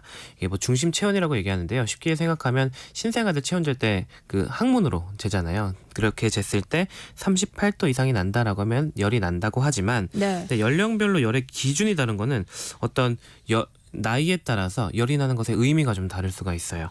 예를 들어서 생후 3개월이 안 되는 신생아와 어린 영아 같은 경우에는 지금 열이 나는 게 굉장히 심각한 질환일 수 있거든요. 그렇기 때문에 병원에서 봤을 때 이거는 조금 걱정해야 되겠다라고 생각을 하는 경우도 있고요. 네. 근데 이렇게 어린아이들은 또 반면에 주변이 덥거나 옷을 두껍게 입고 있으면 이것 때문에 체온이 또 38도 넘어서 쉽게 올라갈 수도 있어요. 그래서 이게 진짜 열인가 하는 의심이 더 많이 드는 나이대이기도 합니다. 근데 또 어른이나 좀 큰 소아 같은 경우에는 열이 나는 원인이 생명에 그렇게 위협적인 건 또 흔치 않잖아요. 그래서 의사들이 보기에도 이 나이대 사람들이 열이 날 때는 조금 여유를 둘 수 있겠다라고 생각을 하는 것처럼 이렇게 환자의 나이에 따라서 열이 나는 거에 대한 의미를 두는 의사들의 태도가 달라지거든요. 네. 그래서 오늘 근데 만약에 또 어떤 열이 나는 환자분이 기존에 큰 병을 앓고 계신다. 그러면 이것 때문에도 이 열이 나는 것의 의미가 달라질 수 있어요. 굉장히 위험한 신호일 수 있어요. 그래서 이런 것들을 다 세세하게 얘기를 하기는 좀 어렵고요. 오늘은 좀 기준을 정해서 기저질환이 딱히 없는 소아들을 기준으로 좀 얘기를 하면 좋겠습니다. 네. 아이에게 열이 나는 이유는 여러 가지겠죠. 열 나는 원인은 되게 많아요. 네, 가장 흔한 원인 그리고 가장 많이 알고 있는 원인은 바로 감염입니다. 그리고 감염 중에서도 바이러스와 세균 감염이 가장 많은 비중을 차지하는데요. 네, 이런 것뿐만이 아니고 이제 점점 날이 더워지잖아요. 이렇게 여름이 오고 주변 날씨가 더워지면 이것 때문에 우리 체온이 올라갈 수 있습니다. 이런 걸 뭐 열사병 이렇게 이야기하기도 하는데요. 그래서 주변 환경에 의해서도 체온은 영향을 받을 수 있고요. 그리고 조금 드물지만 갑상선 기능이 올라가는 호르몬의 영향으로도 체온이 올라가기도 하고 뇌와 같은 중추신경계에 병이 생기는 경우에도 열이 날 수 있습니다. 네, 이렇게까지 막 무서운 질환까지 생각하면은 끝도 없어요. 그리고 흔하지도 않은 원인들이 많습니다. 그래서 대부분은 감염 때문에 열이 나는 거니까요. 우선 되게 흔치 않고 무서운 질환들부터 생각하지 마시고요. 감염부터 생각하시면 조금 마음이 놓이실 것 같아요. 그렇다면 아이에게 열이 날 때 부모가 가장 먼저 할 일은 해열제를 먹이는 걸까요? 그렇게 많이 생각을 하시죠. 네. 왜냐하면 열이 나니까 열을 없애줘야 된다고 생각을 많이 하세요. 그런데 해열제를 먹이는 것보다 또 더 먼저 해야 될 거는 이게 진짜 열일까? 하는 생각입니다. 아까도 말씀드렸지만 주변 환경 때문에도 체온이 올라갈 수 있잖아요. 그렇기 때문에 특히 신생아나 어린아이들 같은 경우는 지금 더워서 열이 나는 건 아닌가 이렇게 생각을 해보시고 아니면 좀 활발한 아이들, 초등학생 같이 활발한 아이들은 더운 여름에 막 뛰어가 놀다가 집에 들어오면 체온 재보면 이때 38도 넘을 때가 있어요. 그럴 때 이거는 열이 아닐 수도 있겠다는 생각을 하셔야 됩니다. 네. 그러면은 이제 몸을 시원하게 해보고 체온을 다시 재보면은 열인지 아닌지 볼 수 있겠죠. 근데 이게 진짜 열과 어떤 차이가 있냐면 우리가 보통 열이 날 때 몸이 으슬으슬 추워지면서 열이 오르잖아요. 그리고 열이 떨어질 때 땀이 납니다. 근데 더워서 땀이 나는 경우는 땀이 나면서 체온이 올라가요. 그렇기 때문에 이게 진짜 열은 아니고 체온이 그냥 더운 거다라고 생각하실 수 있고요. 근데 만약에 아이가 진짜 열이 나는 것 같다라고 하면 아이의 나이에 따라서 대처법이 좀 차이가 있을 수 있어요. 아까 말씀드린 신생아부터 생후 3개월까지는 아이가 열이 날 때 좀 위험할 수 있다고 말씀드렸잖아요. 네. 근데 위험할 수 있지만 해열제를 먹는 것보다는 오히려 우선 병원에 빨리 가셔야 돼요. 네. 왜냐하면 이 나이 때는 열이 날 때 진짜 심각한 질환일 수 있어서 정밀 검사를 좀 해야 될 수 있거든요. 근데 정밀 검사라고 하면 혈액 검사나 뇌척색 검사 이런 거예요. 되게 무서운 검사들인데 되게 힘든 검사들이고 그래서 병원에서는 이 힘든 검사를 아이한테 진짜 해야 될까? 이거를 다시 한번 2중, 3중 체크를 하게 되는데 만약 열이 나는 것 같다고 해서 해열제를 먹이고 갔어요. 근데 이게 그러니까 약을 먹고 정상 체온으로 병원에 도착해버리면 이게 진짜 열이 났던 걸까? 검사를 해야 되나? 이 고민에 빠지게 됩니다. 네. 그렇기 때문에 이 시기 아이들은 해열제를 자유로 먹이지 마시고 먼저 진료를 받게 하시는 게 좋고요.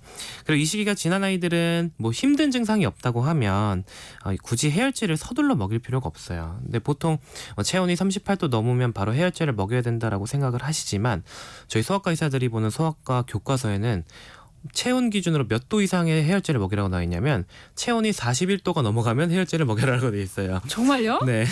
근데 우리가 보통 아플 때는 38도, 39도? 높아야 40도잖아요. 그러니까 우리가 생각하는 일반적으로 생각하는 체온 기준으로는 해열제를 먹을 필요가 없습니다. 왜냐하면 이게 체온이 오르면 감염 기준으로 생각했을 때 우리 면역 세포들의 기능은 확 올라가고요. 바이러스나 세균들의 활성도는 좀 떨어져요. 그러니까 우리 몸이 세균과 바이러스를 막 잡고 있는 중인 거예요. 그렇군요. 네, 그래서 열을 오히려 막 떨어뜨리면 손해일 수 있습니다. 그래서 해열제는 언제 주시냐면 체온이 막 너무 높지 않고 한 38도, 39도 정도다라고 하면 아이가 힘들어하는 증상이 있는지 그걸 보고 힘들어할 때 약을 주시면 돼요. 낮에 열이 나면 사실 병원을 가면 되잖아요. 그런데 보통 이제 부모들이 당황하는 상황은 밤에 열이 날 때거든요. 그렇죠.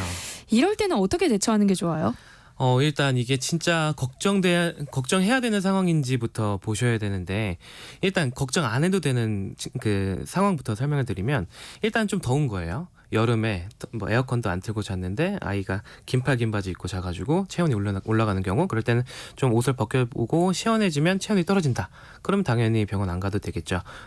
그리고 또 안심해도 되는 상황은 오늘 예방접종 맞고 온 날 예, 예방 접종을 맞으면 우리 몸에서 막 면역 반응들이 올라가면서 정상적으로도 열이 날 수 있거든요. 네. 이걸 접종열이라고 하는데 이 접종열은 길어야 하루 이틀 가고요. 그리고 어디 아파서 나는 열이 아니니까 아이들이 많이 힘들어하지 않는 경우도 많고 해열제만 먹어도 그냥 쭉 떨어지는 경우가 많아요. 그래서 오늘 예방 접종을 맞고 왔다. 근데 열이 난다라고 하면 굳이 밤에 병원을 서둘러 가실 필요는 없습니다. 그리고 아이가 많이 힘들어하는 증상이 없으면 저는 병원에 가는 것보다 집에서 물을 먼저 먹여라라고 말씀을 드리거든요. 네. 아이들은 어른보다 피부가 얇아서 열이 날 때 피부로 체온 손실이 막 많이 일어나요. 그리고 우리도 열 막 나면 속도 뜨겁고 속도 미식거리고 소화도 안 되잖아요. 그래서 잘 안 먹게 되는데 아이들도 마찬가지거든요. 그래서 아이들이 열이 날 때 먹는 양이 쭉 줄어드는 경우가 많은데 이럴 때 탈수가 잘 생깁니다. 네. 이 탈수가 사실 열 나는 것 자체보다 훨씬 걱정이 되기 때문에 수유하는 아이들은 수유를 조금씩 자주 하거나 아니면은 더 큰 아이들 같은 경우는 물을 조금씩 그리고 자주 먹이라고 말씀을 드립니다. 그러니까 좀 큰 아이들은 지켜봐도 되지만 그 신생아 같은 경우 열이 날 때 병원에 가라고 하셨잖아요. 네. 그 이유는 뭐예요? 신생아는 지금 말씀드린 탈수가 훨씬 더 잘 생길 수 있겠죠. 그리고 탈수가 생겼을 때 그 부작용도 훨씬 더 심해질 수 있습니다. 그러니까 컨디션도 처지고 의식도 처질 수가 있고요. 콩팥이나 심장 같은 중요한 장기들의 기능까지 나빠질 수 있습니다. 거기다가 열 자체 때문에 생기는 이런 열 자체 때문에 생기는 건강의 이상보다도 열날 때 이 열의 원인이 굉장히 큰 병이 그 원인이 될 수 있기 때문에 또 걱정이 되는데요. 네. 어른들이나 큰 소아 같은 경우는 뭐 폐렴, 폐혈증, 뇌승막염 이런 무서운 질환이 생기면 열만 나는 게 아니라 머리가 아프거나 기침을 하거나 이런 증상들이 있는데 신생아들은 이런 큰 병이 걸려도 열 나는 거 말고는 다른 증상이 없을 때가 많아요. 거기다가 아이들은 이제 면역력도 약하죠. 그러니까 이런 큰 질환이 더 큰 소아보다 더 많이 생깁니다. 네. 그러니까 증상도 안 나오고 더 큰 병이 많이 생길 수 있어서 접종열이 접종열이거나 아니면 더워서 열 나는 경우 이런 것 가짜 열이 아닌 이상은 신생아들이나 생후 3개월 미만의 아이들이 열 날 때는 빨리 병원에 가시는데 동네 병원 가시면 큰 병원 가라고 하실 수도 있거든요. 그래서 신생아 진료가 가능한 규모가 조금 있는 병원으로 바로 가시는 게 더 좋을 수 있습니다. 네. 근데 신생아가 아니더라도 병원에 꼭 가야 하는 경우들도 있겠죠. 네, 열이 나면 한 번쯤 병원 가서 진료를 받으시는 건 중요해요. 왜냐하면 보통 열 나는 원인이 치료가 필요한 경우가 많거든요. 그런데 이렇다고 해서 열이 나면 바로 병원에 달려가야 된다. 이건 아닙니다. 응급실에 가야 하는 이유가 따로 없다면 다음날 아침에 병원에 가도 되고요. 가벼운 감기 증상만 있거나 아니면 컨디션도 괜찮다라고 하면 상비약으로 이제 특히 주말에 걱정이잖아요. 그래서 네. 주말 정도는 상비약으로 좀 견디고 병원에 방문하셔도 됩니다. 네. 그런데 밤에 아이가 아프면 부모는 일단 대형 병원 응급실을 떠올리게 돼요. 근데 응급실을 꼭 가야 하는 경우와 아닌 경우 어떻게 구분할 수 있을까요? 응급실을 가는 기준은 단순히 체온이 아니라 증상이라고 생각하시면 돼요. 그러니까 소아과 의사 입장에서는 응급실에서 열이 난다고 오는 환자들을 볼 때 이게 지금 검사가 당장 필요할까?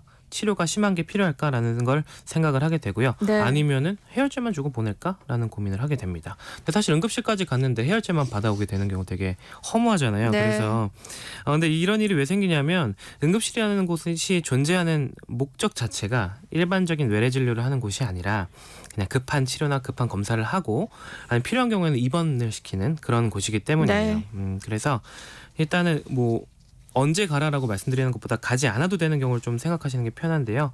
열이 날 때 응급실을 가지 않아도 되는 경우는 생후 3개월이 넘은 아이가 잘 놀다가 편히 잘 자고 잘 먹고 소변도 잘 보고 이런 경우에는 컨디션이 괜찮다. 그러니까 네. 밤 사이에는 조금 지켜보다가 다음날 병원에 가면 되겠다라고 생각을 하면 되겠고요. 그리고 꼭 병원에 가야 되는 경우는 소변 본지 반나절이 넘었다. 이런 거는 잘 못 먹고 열 때문에 탈수가 많아서 탈수가 심하면 이제 몸에서 소변을 안 만들거든요. 네. 그러면 이제 콩팥 기능까지 나빠질 수 있고요. 그래 이런 경우에는 좀 위험할 수 있고, 그다음에 놀려고 하지 않고 자꾸 잠만 자려고 하거나 아니면은 좋아하는 영상이나 이런 걸 보여줬는데 반응도 시큰둥하고 그냥 또 놀지 않으려고 한다. 네. 이럴 때는 우리가 보통 이럴 때 처진다고 하거든요. 이런 처지는 증상이 있으면 응급실에 방문하는 것이 좋습니다. 그리고 열이 나면서 경련을 하거나 막 깨웠는데 안 일어난다. 이런 당연히 무서운 증상이 있으면 알아서 가실 거라고 생각이 돼요. 네. 네. 앞서 얘기한 것처럼 병원을 갈 정도는 아니라고 해도 아이가 밤새 열로 고생을 하면 부모도 참 힘이 들어요. 근데 해열제 먹이는 것 외에 어떻게 해주면 좀 아이 열을 빨리 내릴 수 있을까요? 이게 열이 나도 아이가 해열제를 먹고 열이 잘 떨어지거나 아니면은 열은 안 떨어져도 좀 힘들어하든 막 추워하거나 어디 아파하던 증상이 좀 좋아진다라고 하면 좀 안심을 하셔도 됩니다. 그런데 해열제 한 번 먹였는데 뭐 2시간, 4시간 지켜보라고 하는데 이게 그 중간에 아무것도 안 하긴 그렇잖아요. 맞아요. 네, 그래서 그럴 때는 아까도 말씀드린 탈수를 막아야 되니까 물을 우선 주시는 게 좋고요. 물을 잘 안 먹으면은 과일을 좀 갈아주신다거나 어떻게든 아이가 수분을 섭취하도록 좀 도와주시는 게 좋습니다. 근데 이럴 때 한 번에 또 물 먹어야 돼. 그래서 한 컵을 원샷 시킨다거나 그러면 또 벌컥벌컥 먹다 토할 수 있거든요. 네, 경험이 있어요. 네, 그래서 이렇게 특히 아플 때는 물 먹을 때 한두 모금씩 조금씩 자주, 그러니까 뭐 1시간에 한 컵을 먹는다 이런 목표를 가지고 천천히 주시는 게 좋아요. 그리고 옛날에는 열 떨어뜨린다고 욕조에 찬물 받아다가 아예 담그기도 했거든요. 근데 이제는 이런 방법 하지 말라고 말씀을 드립니다. 왜냐면 이게 체온이 떨어지는 건 좋은데 너무 체온이 떨어져서 저체온이 오는 경우가 있어요. 근데 열이 사실 조금 나는 것보다 저체온이 훨씬 더 무섭거든요. 네. 그래서 절대로 욕조에 찬물 받아서 아이 넣지 마시고요. 대신 미온수 마사지를 좀 시도해 보시라고 말씀을 드리는데, 이건 깨끗한 수건에 미지근한 물을 적셔서 목이나 겨드랑이, 몸통에 접히는 부분을 살살 닦아주시는 거예요. 벅벅 문지르는 거 아니고요. 그래서 이게 물만 살짝 묻혀주셔도 이게 증발하면서 체온이 금방 떨어지게 됩니다. 근데 이것도 체온 보시면서 해야 되는데요. 이거 너무 많이 문지르면 이것도 찬물에 담그는 것처럼 체온이 너무 떨어질 수 있기 때문에 아이 그 해열제 작용을 조금 도와주는 정도로만 생각하시고 적당히 해주시는 게 좋습니다. 또 아이가 열이 날 때는 막 춥다고 하더라고요. 네. 추워하니까 이불을 좀 덮어줘야 되나 하다가도 이게 너무 또 덥게 하면 열이 더 나는 거 아닌가 싶어서 망설이게 되고, 이럴 때는 어떻게 해야 되는 거예요? 이 열 날 때 추운 거는 어떻게 보면 되게 당연한 반응이거든요. 이게 왜 그러냐면 우리 몸에서 열을 만들어낼 때 어떻게 작용을 하냐면 우리 뇌에서 우리 체온을 느끼는 센서를 조정을 해요. 그래서 지금 36.5도가 추운 온도다라고 센서의 그 세팅을 바꾸는 거예요. 네. 그러면은 우리 몸이 지금 춥네? 라고 느끼면서 몸에서 열을 만들어내는 작용을 하는 겁니다. 이러니까 반대로 해열제를 먹어서 이 열이 떨어지는 게 이 센서의 작동을 다시 정상화시키는 건데, 이 센서의 작동이 정상화되면 지금 내가 38도네? 내 정상은 36.5도여야 되는데 지금 덥네? 그러면서 땀을 내면서 열이 떨어지는 거예요. 그렇기 때문에 이 춥다는 증상이 정말 이 아이가 추운 증상이 아니고 열이 날라고 추운 거구나라는 걸 아셔야 됩니다. 그래서 춥다고 하면 오히려 해열제를 빨리 주셔야 돼요. 이게 힘든 증상이니까. 네. 해열제를 주시고, 근데 그렇다고 해서 아무것도 안 덮어주면 너무 추우니까 얇은 이불 하나 덮어주시는 걸로 충분합니다. 근데 오히려 너무 뜨겁게 방온도 올려주시거나 두꺼운 이불 덮어주시면 체온만 더 올라가서 열이 뭐 38도로 끝날 게 40도까지 올라갈 수도 있어요. 그렇군요. 네.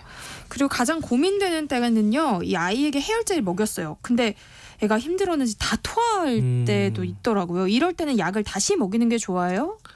이게 아기들이 약 먹고 토하는 경우 되게 많잖아요. 네. 근데 보통 저희가 뭐라고 말씀드리냐면 약 먹고 한 30분 이상 지나고 토를 했다 그러면은 좀 지켜보라고 말씀을 드려요.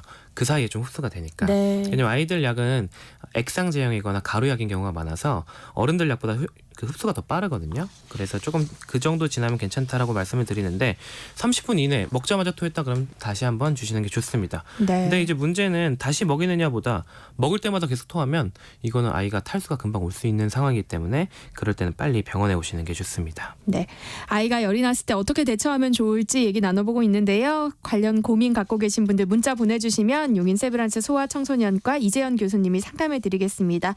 그럼 여기서 노래 한 곡 듣고 올게요. 10cm의 그라데이션. 네, 노래 나가는 동안 보내주신 문자 살펴보겠습니다. 5835님, 아이가 잠만 자려고 하면 응급실을 방문하는 것이 좋다고 하셨는데요. 아이가 약 기운에 자는 건지 아니면 상태가 안 좋아서 자려는 건지 잘 모르겠더라고요. 구분할 방법이 있을까요? 하셨어요. 이게 정말 헷갈리죠. 근데 이럴 때는 일단 자기 전에 어땠는지 그 컨디션이 또 중요하거든요. 자는 와중에 갑자기 컨디션이 확 나빠지는 경우가 많지는 않으니까 자기 전에 컨디션이 좋았다라고 하면은 조금 안심하고 자도 되는데, 저 같은 경우는 어떻게 하냐면 아이가 고열이 막 나거나 자기 전에도 좀 시름시름 앓다가 잠이 들었다라고 하면 중간에 깨워서 맛있는 주스 같은 걸 한번 먹여봐요. 네. 보통 컨디션이 좋으면 맛있다고 먹거든요. 근데 이제 정말 처지는 경우에는 이렇게 맛있는 걸 줘도 별로 반응이 없는 경우가 많습니다. 그래서 이렇게 아이가 좋아하는 걸 한번 해보면서 한번 확인해 보는 것도 좋은 네. 방법일 것 같아요. 콩으로 조혜연님이 열 경기를 할까봐 열이 나면 해열제를 먹였습니다. 실제로 40도 전에 그런 일이 있었거든요. 열 경기가 있었던 아이가 열이 나면 어떻게 하면 좋을까요? 하셨어요. 열경기는 생각보다 흔한 질환이에요. 한 100명 중에 3명에서 5명 정도의 아이들이 경험을 한다고 되어 있는데 이게 열이 날 때 경기를 하는 좀 그 위험 요소가 뭐가 있냐면 고열이 날 때랑 열이 갑자기 올라갈 때예요. 그래서 네. 뭐 열이 안 나던 아이가 경기를 했는데 경기가 끝나고 체온을 재보니까 한 40도 나더라, 뭐 39도 나더라 이런 경우가 있어요. 그래서 근데 이런 건 다 위험 요소고요. 이건 어떻게 보면 우리 뇌에서 열에 되게 취약한 체질인 거거든요. 근데 이거는 대부분 아이들이 초등학교 들어가는 나이대가 되면 해결은 되긴 하는데 열 경기가 한 번만 하고 끝나는 아이도 있지만 이게 체질적인 문제니까 좀 반복되는 경우도 있어요. 그래서 좀 고열이 나는 것 같다라고 하면 해열제를 앞에서 말씀드린 것처럼 체온 기준으로 주지 말라고 아까 말씀드렸지만 네. 열 경기를 자주 하는 아이들은 해열제를 좀 자주 줘서 열이 많이 안 오르도록 해주시는 게 좋고요. 너무 열 경기가 잦다라고 하면 소아신경과 진료를 좀 받으시는 게 좋습니다. 그렇군요. 라디오 상담소 우리 아이는 왜 오늘 여기까지 하겠습니다. 이재현 용인 세브란스 소아청소년과 교수님과 함께했습니다. 고맙습니다. 감사합니다.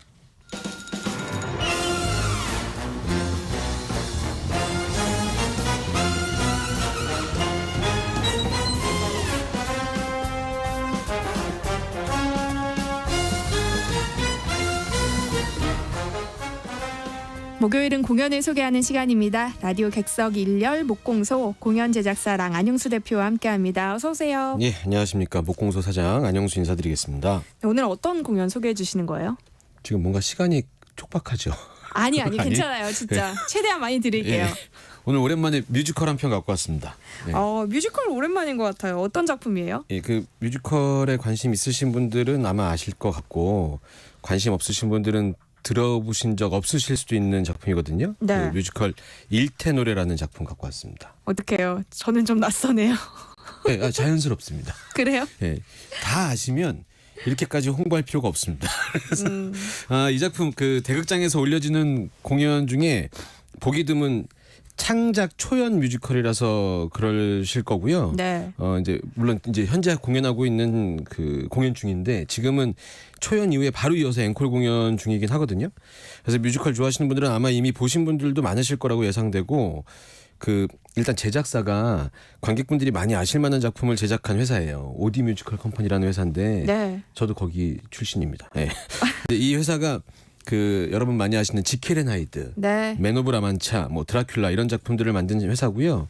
이 회사 좀 특이한 점이 최근에 좀 놀랄 만한 소식이 있는데 며칠 전에 브로드웨이의 메인 공연장에서 메인 프로듀서로 그 메인 제작사로 위대한 개츠비라는 작품을 또 올렸어요. 네. 그래서 이번에 토니상의 의상상 후보에 올렸다고 그러더라고요. 하여간 뭐 대단한 회사입니다. 그렇네요. 이 회사 작품이에요. 근데 이제 이렇게 우리나라에서 손에 꼽는 제작사의 작품이기도 하고 이 일테노래라는 작품이 그리고 참여하는 배우가 굉장히 또 유명한 배우들이 많이 나오거든요. 그 뮤지컬계에서는 노래로는 뭐 거의 뭐 손에 꼽히는 홍광호, 박은태, 서경수 배우가 이 일테노래의 주인공으로 출연하기 때문에 뮤지컬 좋아하시는 분들은 아마 보셨거나 볼 계획을 갖고 계시거나 아니면 안 볼 생각이 있으실 뿐이지 모르시는 분은 없을 거다 이렇게 생각이 됩니다. 예. 그러니까 창작 초연 공연인 만큼 좋은 성과를 냈으면 좋겠다는 생각이 드는데요. 어떤 작품인지 조금 더 설명해 주시면 좋겠어요. 네, 제가 사명감을 갖고 설명을 해드릴 텐데 일단 뮤지컬이라면은 뭐 뭐니 해도 음악 아니겠습니까? 예. 그래서 배우가 노래 잘해야 되는 거는 뭐 이제 뭐 하나만 하는 소리인데. 네.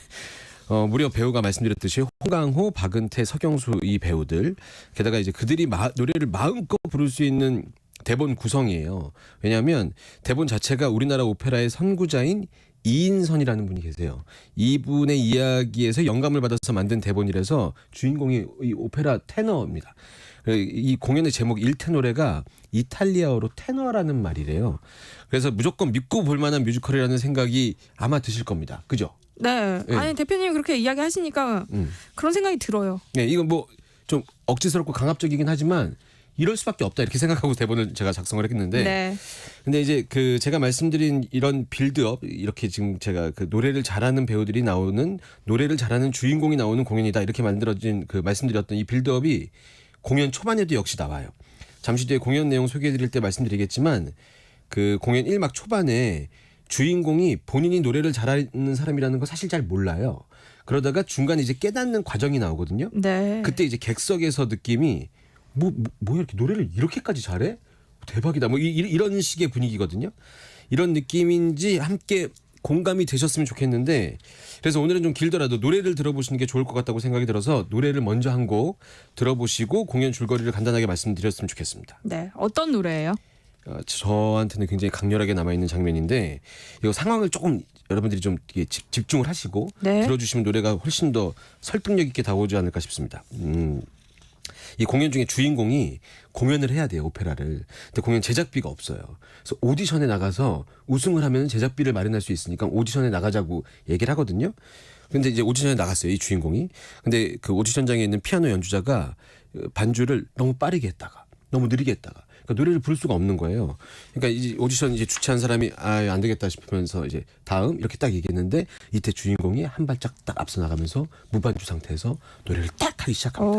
이게 뭐 공연장에서 보면은 그 집중력이 관객들이 조용한 가운데서 다들 뭐 이런 호흡만 딱 들리는 거죠. 네. 이러면서 시작하는 노래인데 실제 공연장에 있다고 여러분들이 생각하시고 한번 들어보시면 좋을 것 같습니다. 홍강호 배우의 그 공연장에서 불렀던 라이브 버전이고 꿈의 무게라는 넘버인데 요거 그 PD님 노래 끝까지 좀 틀어주셔서 관객분들의 박수 소리까지 들어야 됩니다. 이거. 예. 아우, 함께 들어보시죠. 가네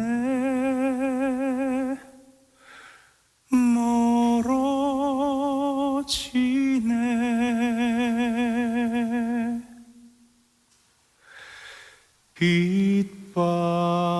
빛바랜 희망이 됐네 나의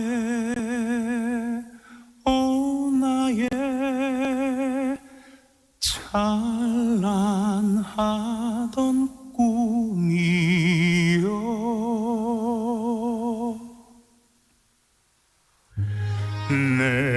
내겐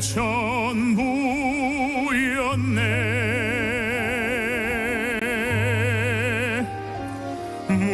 무겁게 진 노른내도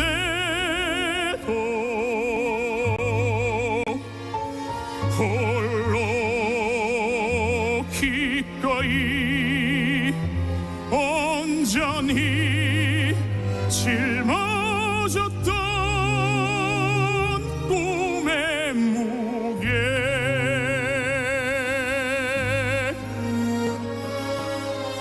망연한 길의 끝에 나 도착하네 이 눈물의 길을 따라 걸어온 세월아 이젠 나의 지친 몸을 쉬게 허락해줘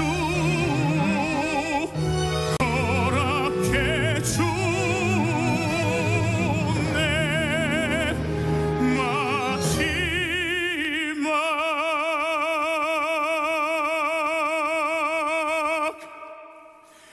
이 노래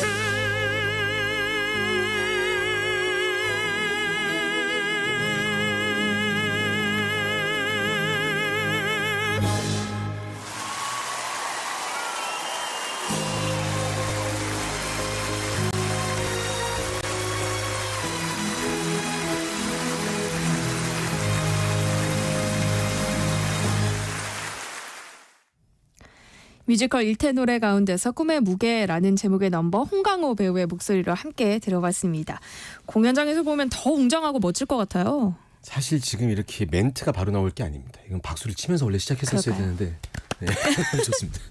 이거 진짜 공연장에서 보면 그 관객분들이 이 공연장 씬 자체가 오디션 주최자가 완전히 반하는 장면이라서 관객분들이 그냥 오디션을 직접 참가했다가 그 홍강호 배우의 이 노래 극 중에 있는 이 인물한테 완전히 빠져드는 장면. 너무 멋있어요, 정말로. 네. 여기서 들어도 이렇게 멋진데 네. 현장에서는 얼마나 멋있을까 싶습니다. 네, 요걸 이제 전문 용어로 우리가 영업된다. 뭐 이렇게 얘기하죠. 네. 아, 노래를 들으니까 공연의 줄거리가 또 궁금해졌어요. 네, 이 간단하게 말씀드리고 싶은데 내용을 조금 한번 해볼게요. 일단. 네. 네.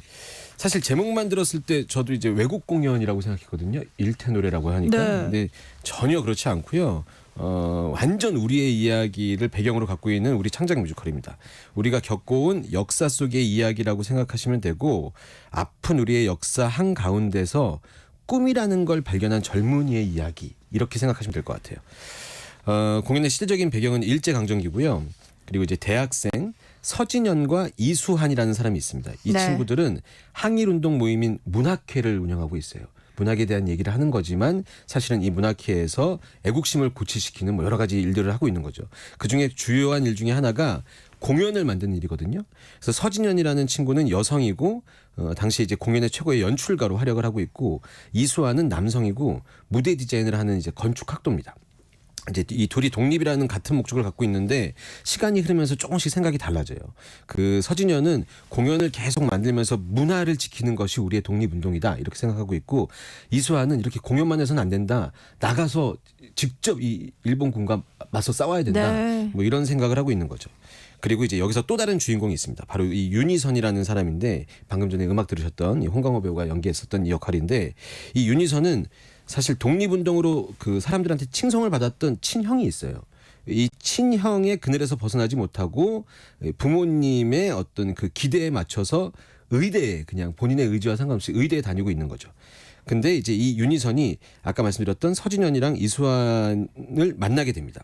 왜냐면은 이 서진현과 이수환이 올릴 연극의 전단지를 만드는 거를 이제 도와주게 되는데 서진현이 자신이 다니는 이화여전, 이화여대죠 지금. 네. 이쪽으로 인쇄기를 가져다 달라고 부탁을 한 거예요. 근데 인쇄기를 갖고 딱 갔는데 거기서 우연히 오페라를 가리키고 있는 수업을 듣게 되고 노랫소리에 이끌려서 수업까지 함께 듣게 되는 거죠. 네. 그럼 이화여전에서 남학생이 노래 수업을 받는 거예요? 예, 이제 뭐 실제로 그랬을지 모르겠는데 이거 사실은 그 모티브만 갖고 오고 모두 다 창작이거든요. 네. 근데 이제 이 상황 자체가 그래서 공연 보시는 분들한테는 좀 재미있는 요소가 되는 거죠. 이화여전에서 그 학생들한테 오페라를 가르치던 그 교수가 선교사고 백허 여사고 실제로 공연도 외국인이 공연을 합니다. 한국말을 약간 이제 그 시기에 맞춰서 네. 비슷하게 하면서. 근데 이 백허 교사가 윤희선의 노래 한 소절을 딱 듣게 돼요. 남학생이 들어와 있으니까 당신 뭐예요? 이러면서 이제 노래 한번 불러봐요. 했는데 목소리가 너무 남다른 거예요. 그래서 이 친구한테 오페라가 무엇인지 알려주게 됩니다. 그러니까 이제 이 부분에서도 그 이제 그 보여지는 관객들이 보여지는 재미가 있는 거죠. 여학생들이 거기서 노래소리에 막 반하고 이 그 남학생은 되게 그 숫기도 없어 보이는데 노래만 부를 때면 자신감이 있어 보이고 하는 그런 연출로 좀 풀어내죠. 근데 이제 이 와중에 일본군이 대학생의 연극을 금지했다 이런 소식이 전해져요. 그래서 이 학생들이 했었던 항일운동을 더 이상 할 수 없게 되는 거죠. 네. 그래서 뭔가 어떻게 하지 방법을 찾고 있었던 와중에 윤희선을 보고 백효 교사의 얘기를 들어보니 우리나라의 얘기로는 공연을 못 만들지만 외국의 서양 창극은 공연을 올릴 수 있는 거예요. 그 틈새를 찾아낸 거죠. 그래서 윤희선한테 얘기해서 그러면 우리가 하려고 했던 연극을 하지 말고 오페라를 하면서 우리나라의 애국심을 고취시키는 드라마를 만들어 보자라고 해서 아까 들려드렸던 그 윤희선이 오디션에 참여하게 되는 거죠. 그러면서 이제 독립운동을 계속 이어나가고 공연도 만들어지게 되는 거죠. 그런데 이제 이거 만들어지는 과정 안에 각각의 어떤 마음, 진심 뭐 이런 것들이 그 드러나면서 공연이 쉽게 올라가지만은 않는 이런 내용을 갖고 있습니다. 네. 창작극이라고 하셨지만 네. 그 일태 노래가 실존 인물의 삶을 좀 모티브로 하고 있다면서요. 네, 잠깐 말씀드렸는데 우리나라 오페라의 선구자로 불린 테너분 중에 이인선이라는 분이 계시다고 합니다. 이분이 최초의 한국 오페라인 춘희를 무대에 올렸고 이제 라트라비아타거든요. 네. 춘희를 무대에 올렸고 일제강점기 동양 제1의 테너라고 불렸다고 해요. 근데 이분의 이야기를 가지고 이 작가가 이 얘기를 쭉 만들어낸 거죠. 네. 무대 연출은 어때요? 이게 대극장 공연이니까 화려한 무대를 기대하는 분들도 많잖아요. 네, 이제 무대의 전환이나 막 그 커튼 같은 것도 기가 막히게 내려오고 막 이렇게 돼야지 이제 대극장 공연을 보는 맛이 난다고 하시는 분들이 꽤 계신데 막상 1막을 보면 공연의 드라마에 집중하다 보면 무대의 그 화려한 모습은 그렇게 썩 발견되지 않을 수 있어요. 네. 근데 2막에 가면 이거는 무대 얘기인데 스포일러처럼 느껴질 수 있을 만큼 무대에 아주 큰 전환이 한 면 생기거든요. 여기에 또 이제 관객들이 이러면서 저 무대가 이렇게 움직여? 이렇게 그러니까 중간중간에 있는 조그만 게 이렇게 싹싹 움직이는 거는 많이 봤는데 정말 상상도 못했던 큰 틀 한번 크게 움직이는 장면이 있거든요. 이때는 이제 관객분들이 돈이다. 돈 냄새다. 이러면서 이제 만족스러우실 만한 그런 장면도 있습니다. 예. 네. 아니 대표님도 공연 직접 보셨을 텐데 어떠셨어요? 제가 제일 재밌게 봤던 장면은 이 실제로 이 우리나라 오페라 그 선구자라고 했었던 이 이인선님도 네. 1940년대 의대생이었는데 이탈리아 유학을 갔다 와서 오페라를 전파했다고 하더라고요. 근데 우리 극 중에 나오는 윤희선도 의대를 부모님의 이제 기대에 맞춰서 가고 있었던 거예요. 근데 오페라 맛을 본 다음에 의대에 가서 시험을 보는데 시험 장면에 같이 시험을 보고 있는 의대생들이 이 윤희선의 환상에 맞춰서 오페라 노래를 부르는 장면이 있어요. 노래를 불렀다가 갑자기 멈추고 다시 시험을 보고 이 장면이 굉장히 코믹스럽지만 이 윤희선이라는 캐릭터가 오페라를 얼마나 사랑하는지 그리고 남성 중창의 뜨거운 그 하모니를 현장에서 들으면 와 약간 그 외국 뮤지컬에서 느끼지 못하는 이런 그 웅장함 그리고 코믹스러움 그런 것들이 다 느껴져서 굉장히 좋았던 전 너무 좋더라고요. 극장이 정말 크거든요. 대극장이거든요. 네. 그래서 무대를 채우려면 이거 화려한 의상이나 뭐 이런 게 좀 있어야 되고 쇼가 있어야 될 것 같은데 목소리로 되는구나. 뮤지컬 노래 한 곡으로 이 큰 극장 한 1600석 1700석 되는데 여기를 채우는구나. 이걸 또 느끼면서 내 노래는 왜 이런가. 노래방을 더 열심히 다닐 걸. 막 이런 생각도 하면서. 네. 네. 아니 배우 아니고 네. 제작자시잖아요. 저 배우는 어떻게 섭외하는 거지? 그런 생각하면서 네, 그런 생각을 하면서 계속 봤었습니다. 네. 내용도 뭐 흥미진진하고 노래도 좋다고 하시니까 공연이 더 궁금해지긴 하는데요. 네. 노래 한 곡 더 준비해 오신 거 있죠? 네, 노래 한 곡 더 준비했고요. 근데 이제 이 노래 준비한 곡 들려드리기 전에 이 공연의 제가 초반에 말씀드렸던 보기 드문 창작 초연 대극장 뮤지컬이라고 제가 말씀드렸는데 네. 제가 이제 이 세상의 모든 정보를 통해서 공연을 여러 작품을 소개해드리는데 소극장에서는 올라가는 창작 공연들이 굉장히 많거든요. 근데 대극장에서는 새롭게 올라가는 창작 공연을 만나기가 쉽지가 않아요. 좀 위험 부담이 있잖아요. 위험 제작하는 부담도 입장에서도. 있고 대극장을 소비하는 관객분들이 바라는 니즈가 우리나라의 이야기인가? 우리의 창작 이야기인가? 어쩌면은 외국의 좀 화려한 유럽풍의 막 이런 공연들을 좋아하시지 않을까? 이런 것들에 대해서 좀 모험을 펼쳐야 되니까 제작사가. 네. 근데 생각해 보면 명성황후나 영웅이나 그리고 이제 곧 개막하는 프랑켄슈타인이라는 공연도 우리나라에서 만든 창작 뮤지컬이거든요. 그러니까 다양한 시도가 좀 많이 올라갔으면 좋겠고 이 다양한 시도를 통해서 우리나라의 관객분들이 많이 보셔야 아까 말씀드렸던 이 제작사가 브로드웨이에서 완전 미국적인 위대한 개츠비를 올렸단 말이죠. 이렇게 우리나라의 컨텐츠, 우리나라의 배우, 우리나라의 음악 이런 것들로 전 세계를 좀 관심 받을 수 있는 이런 공연을 만들 수 있는 기초가 되지 않을까 싶습니다. 그래서 저는 이런 창작 뮤지컬, 대극장 창작 뮤지컬이 많이 올라갔으면 좋겠다는 생각이 들고 우리나라의 이야기는 뭐 K 컬처가 다 그렇지만 드라마가 워낙 보여지는 작품들이 많아서 네.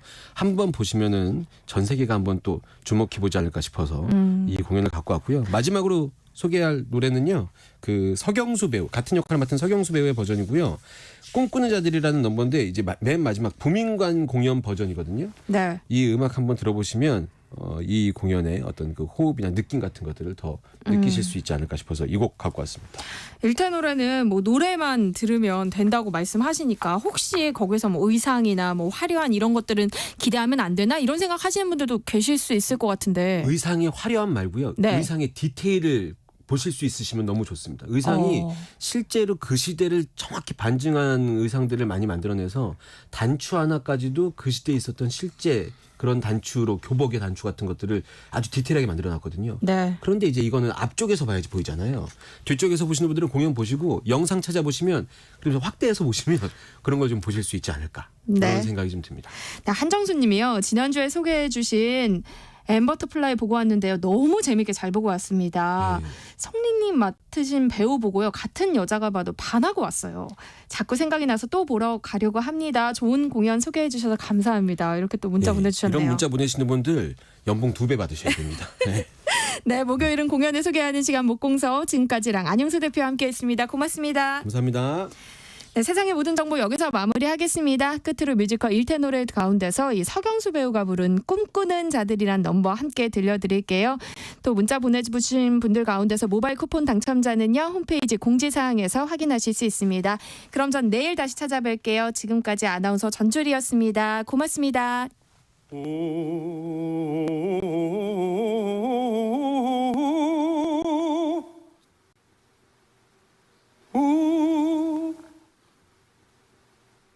나탈리아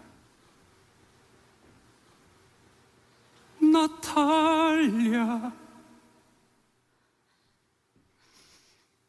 오 그대여 내 사랑이여 그대 어느새 이막 712마디 고독을 닮은 그 이름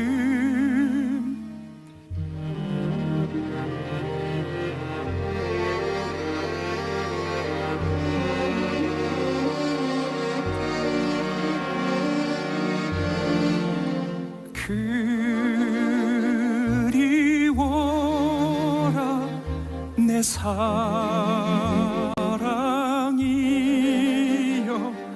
그댄 먼 계절 겨울을 지나 푸른 봄 눈부신 실록이 되어 돌아와 주오 그대의 사랑이 내겐 삶이었소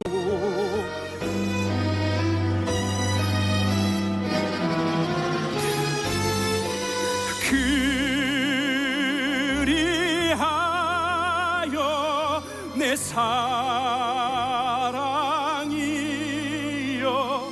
그댄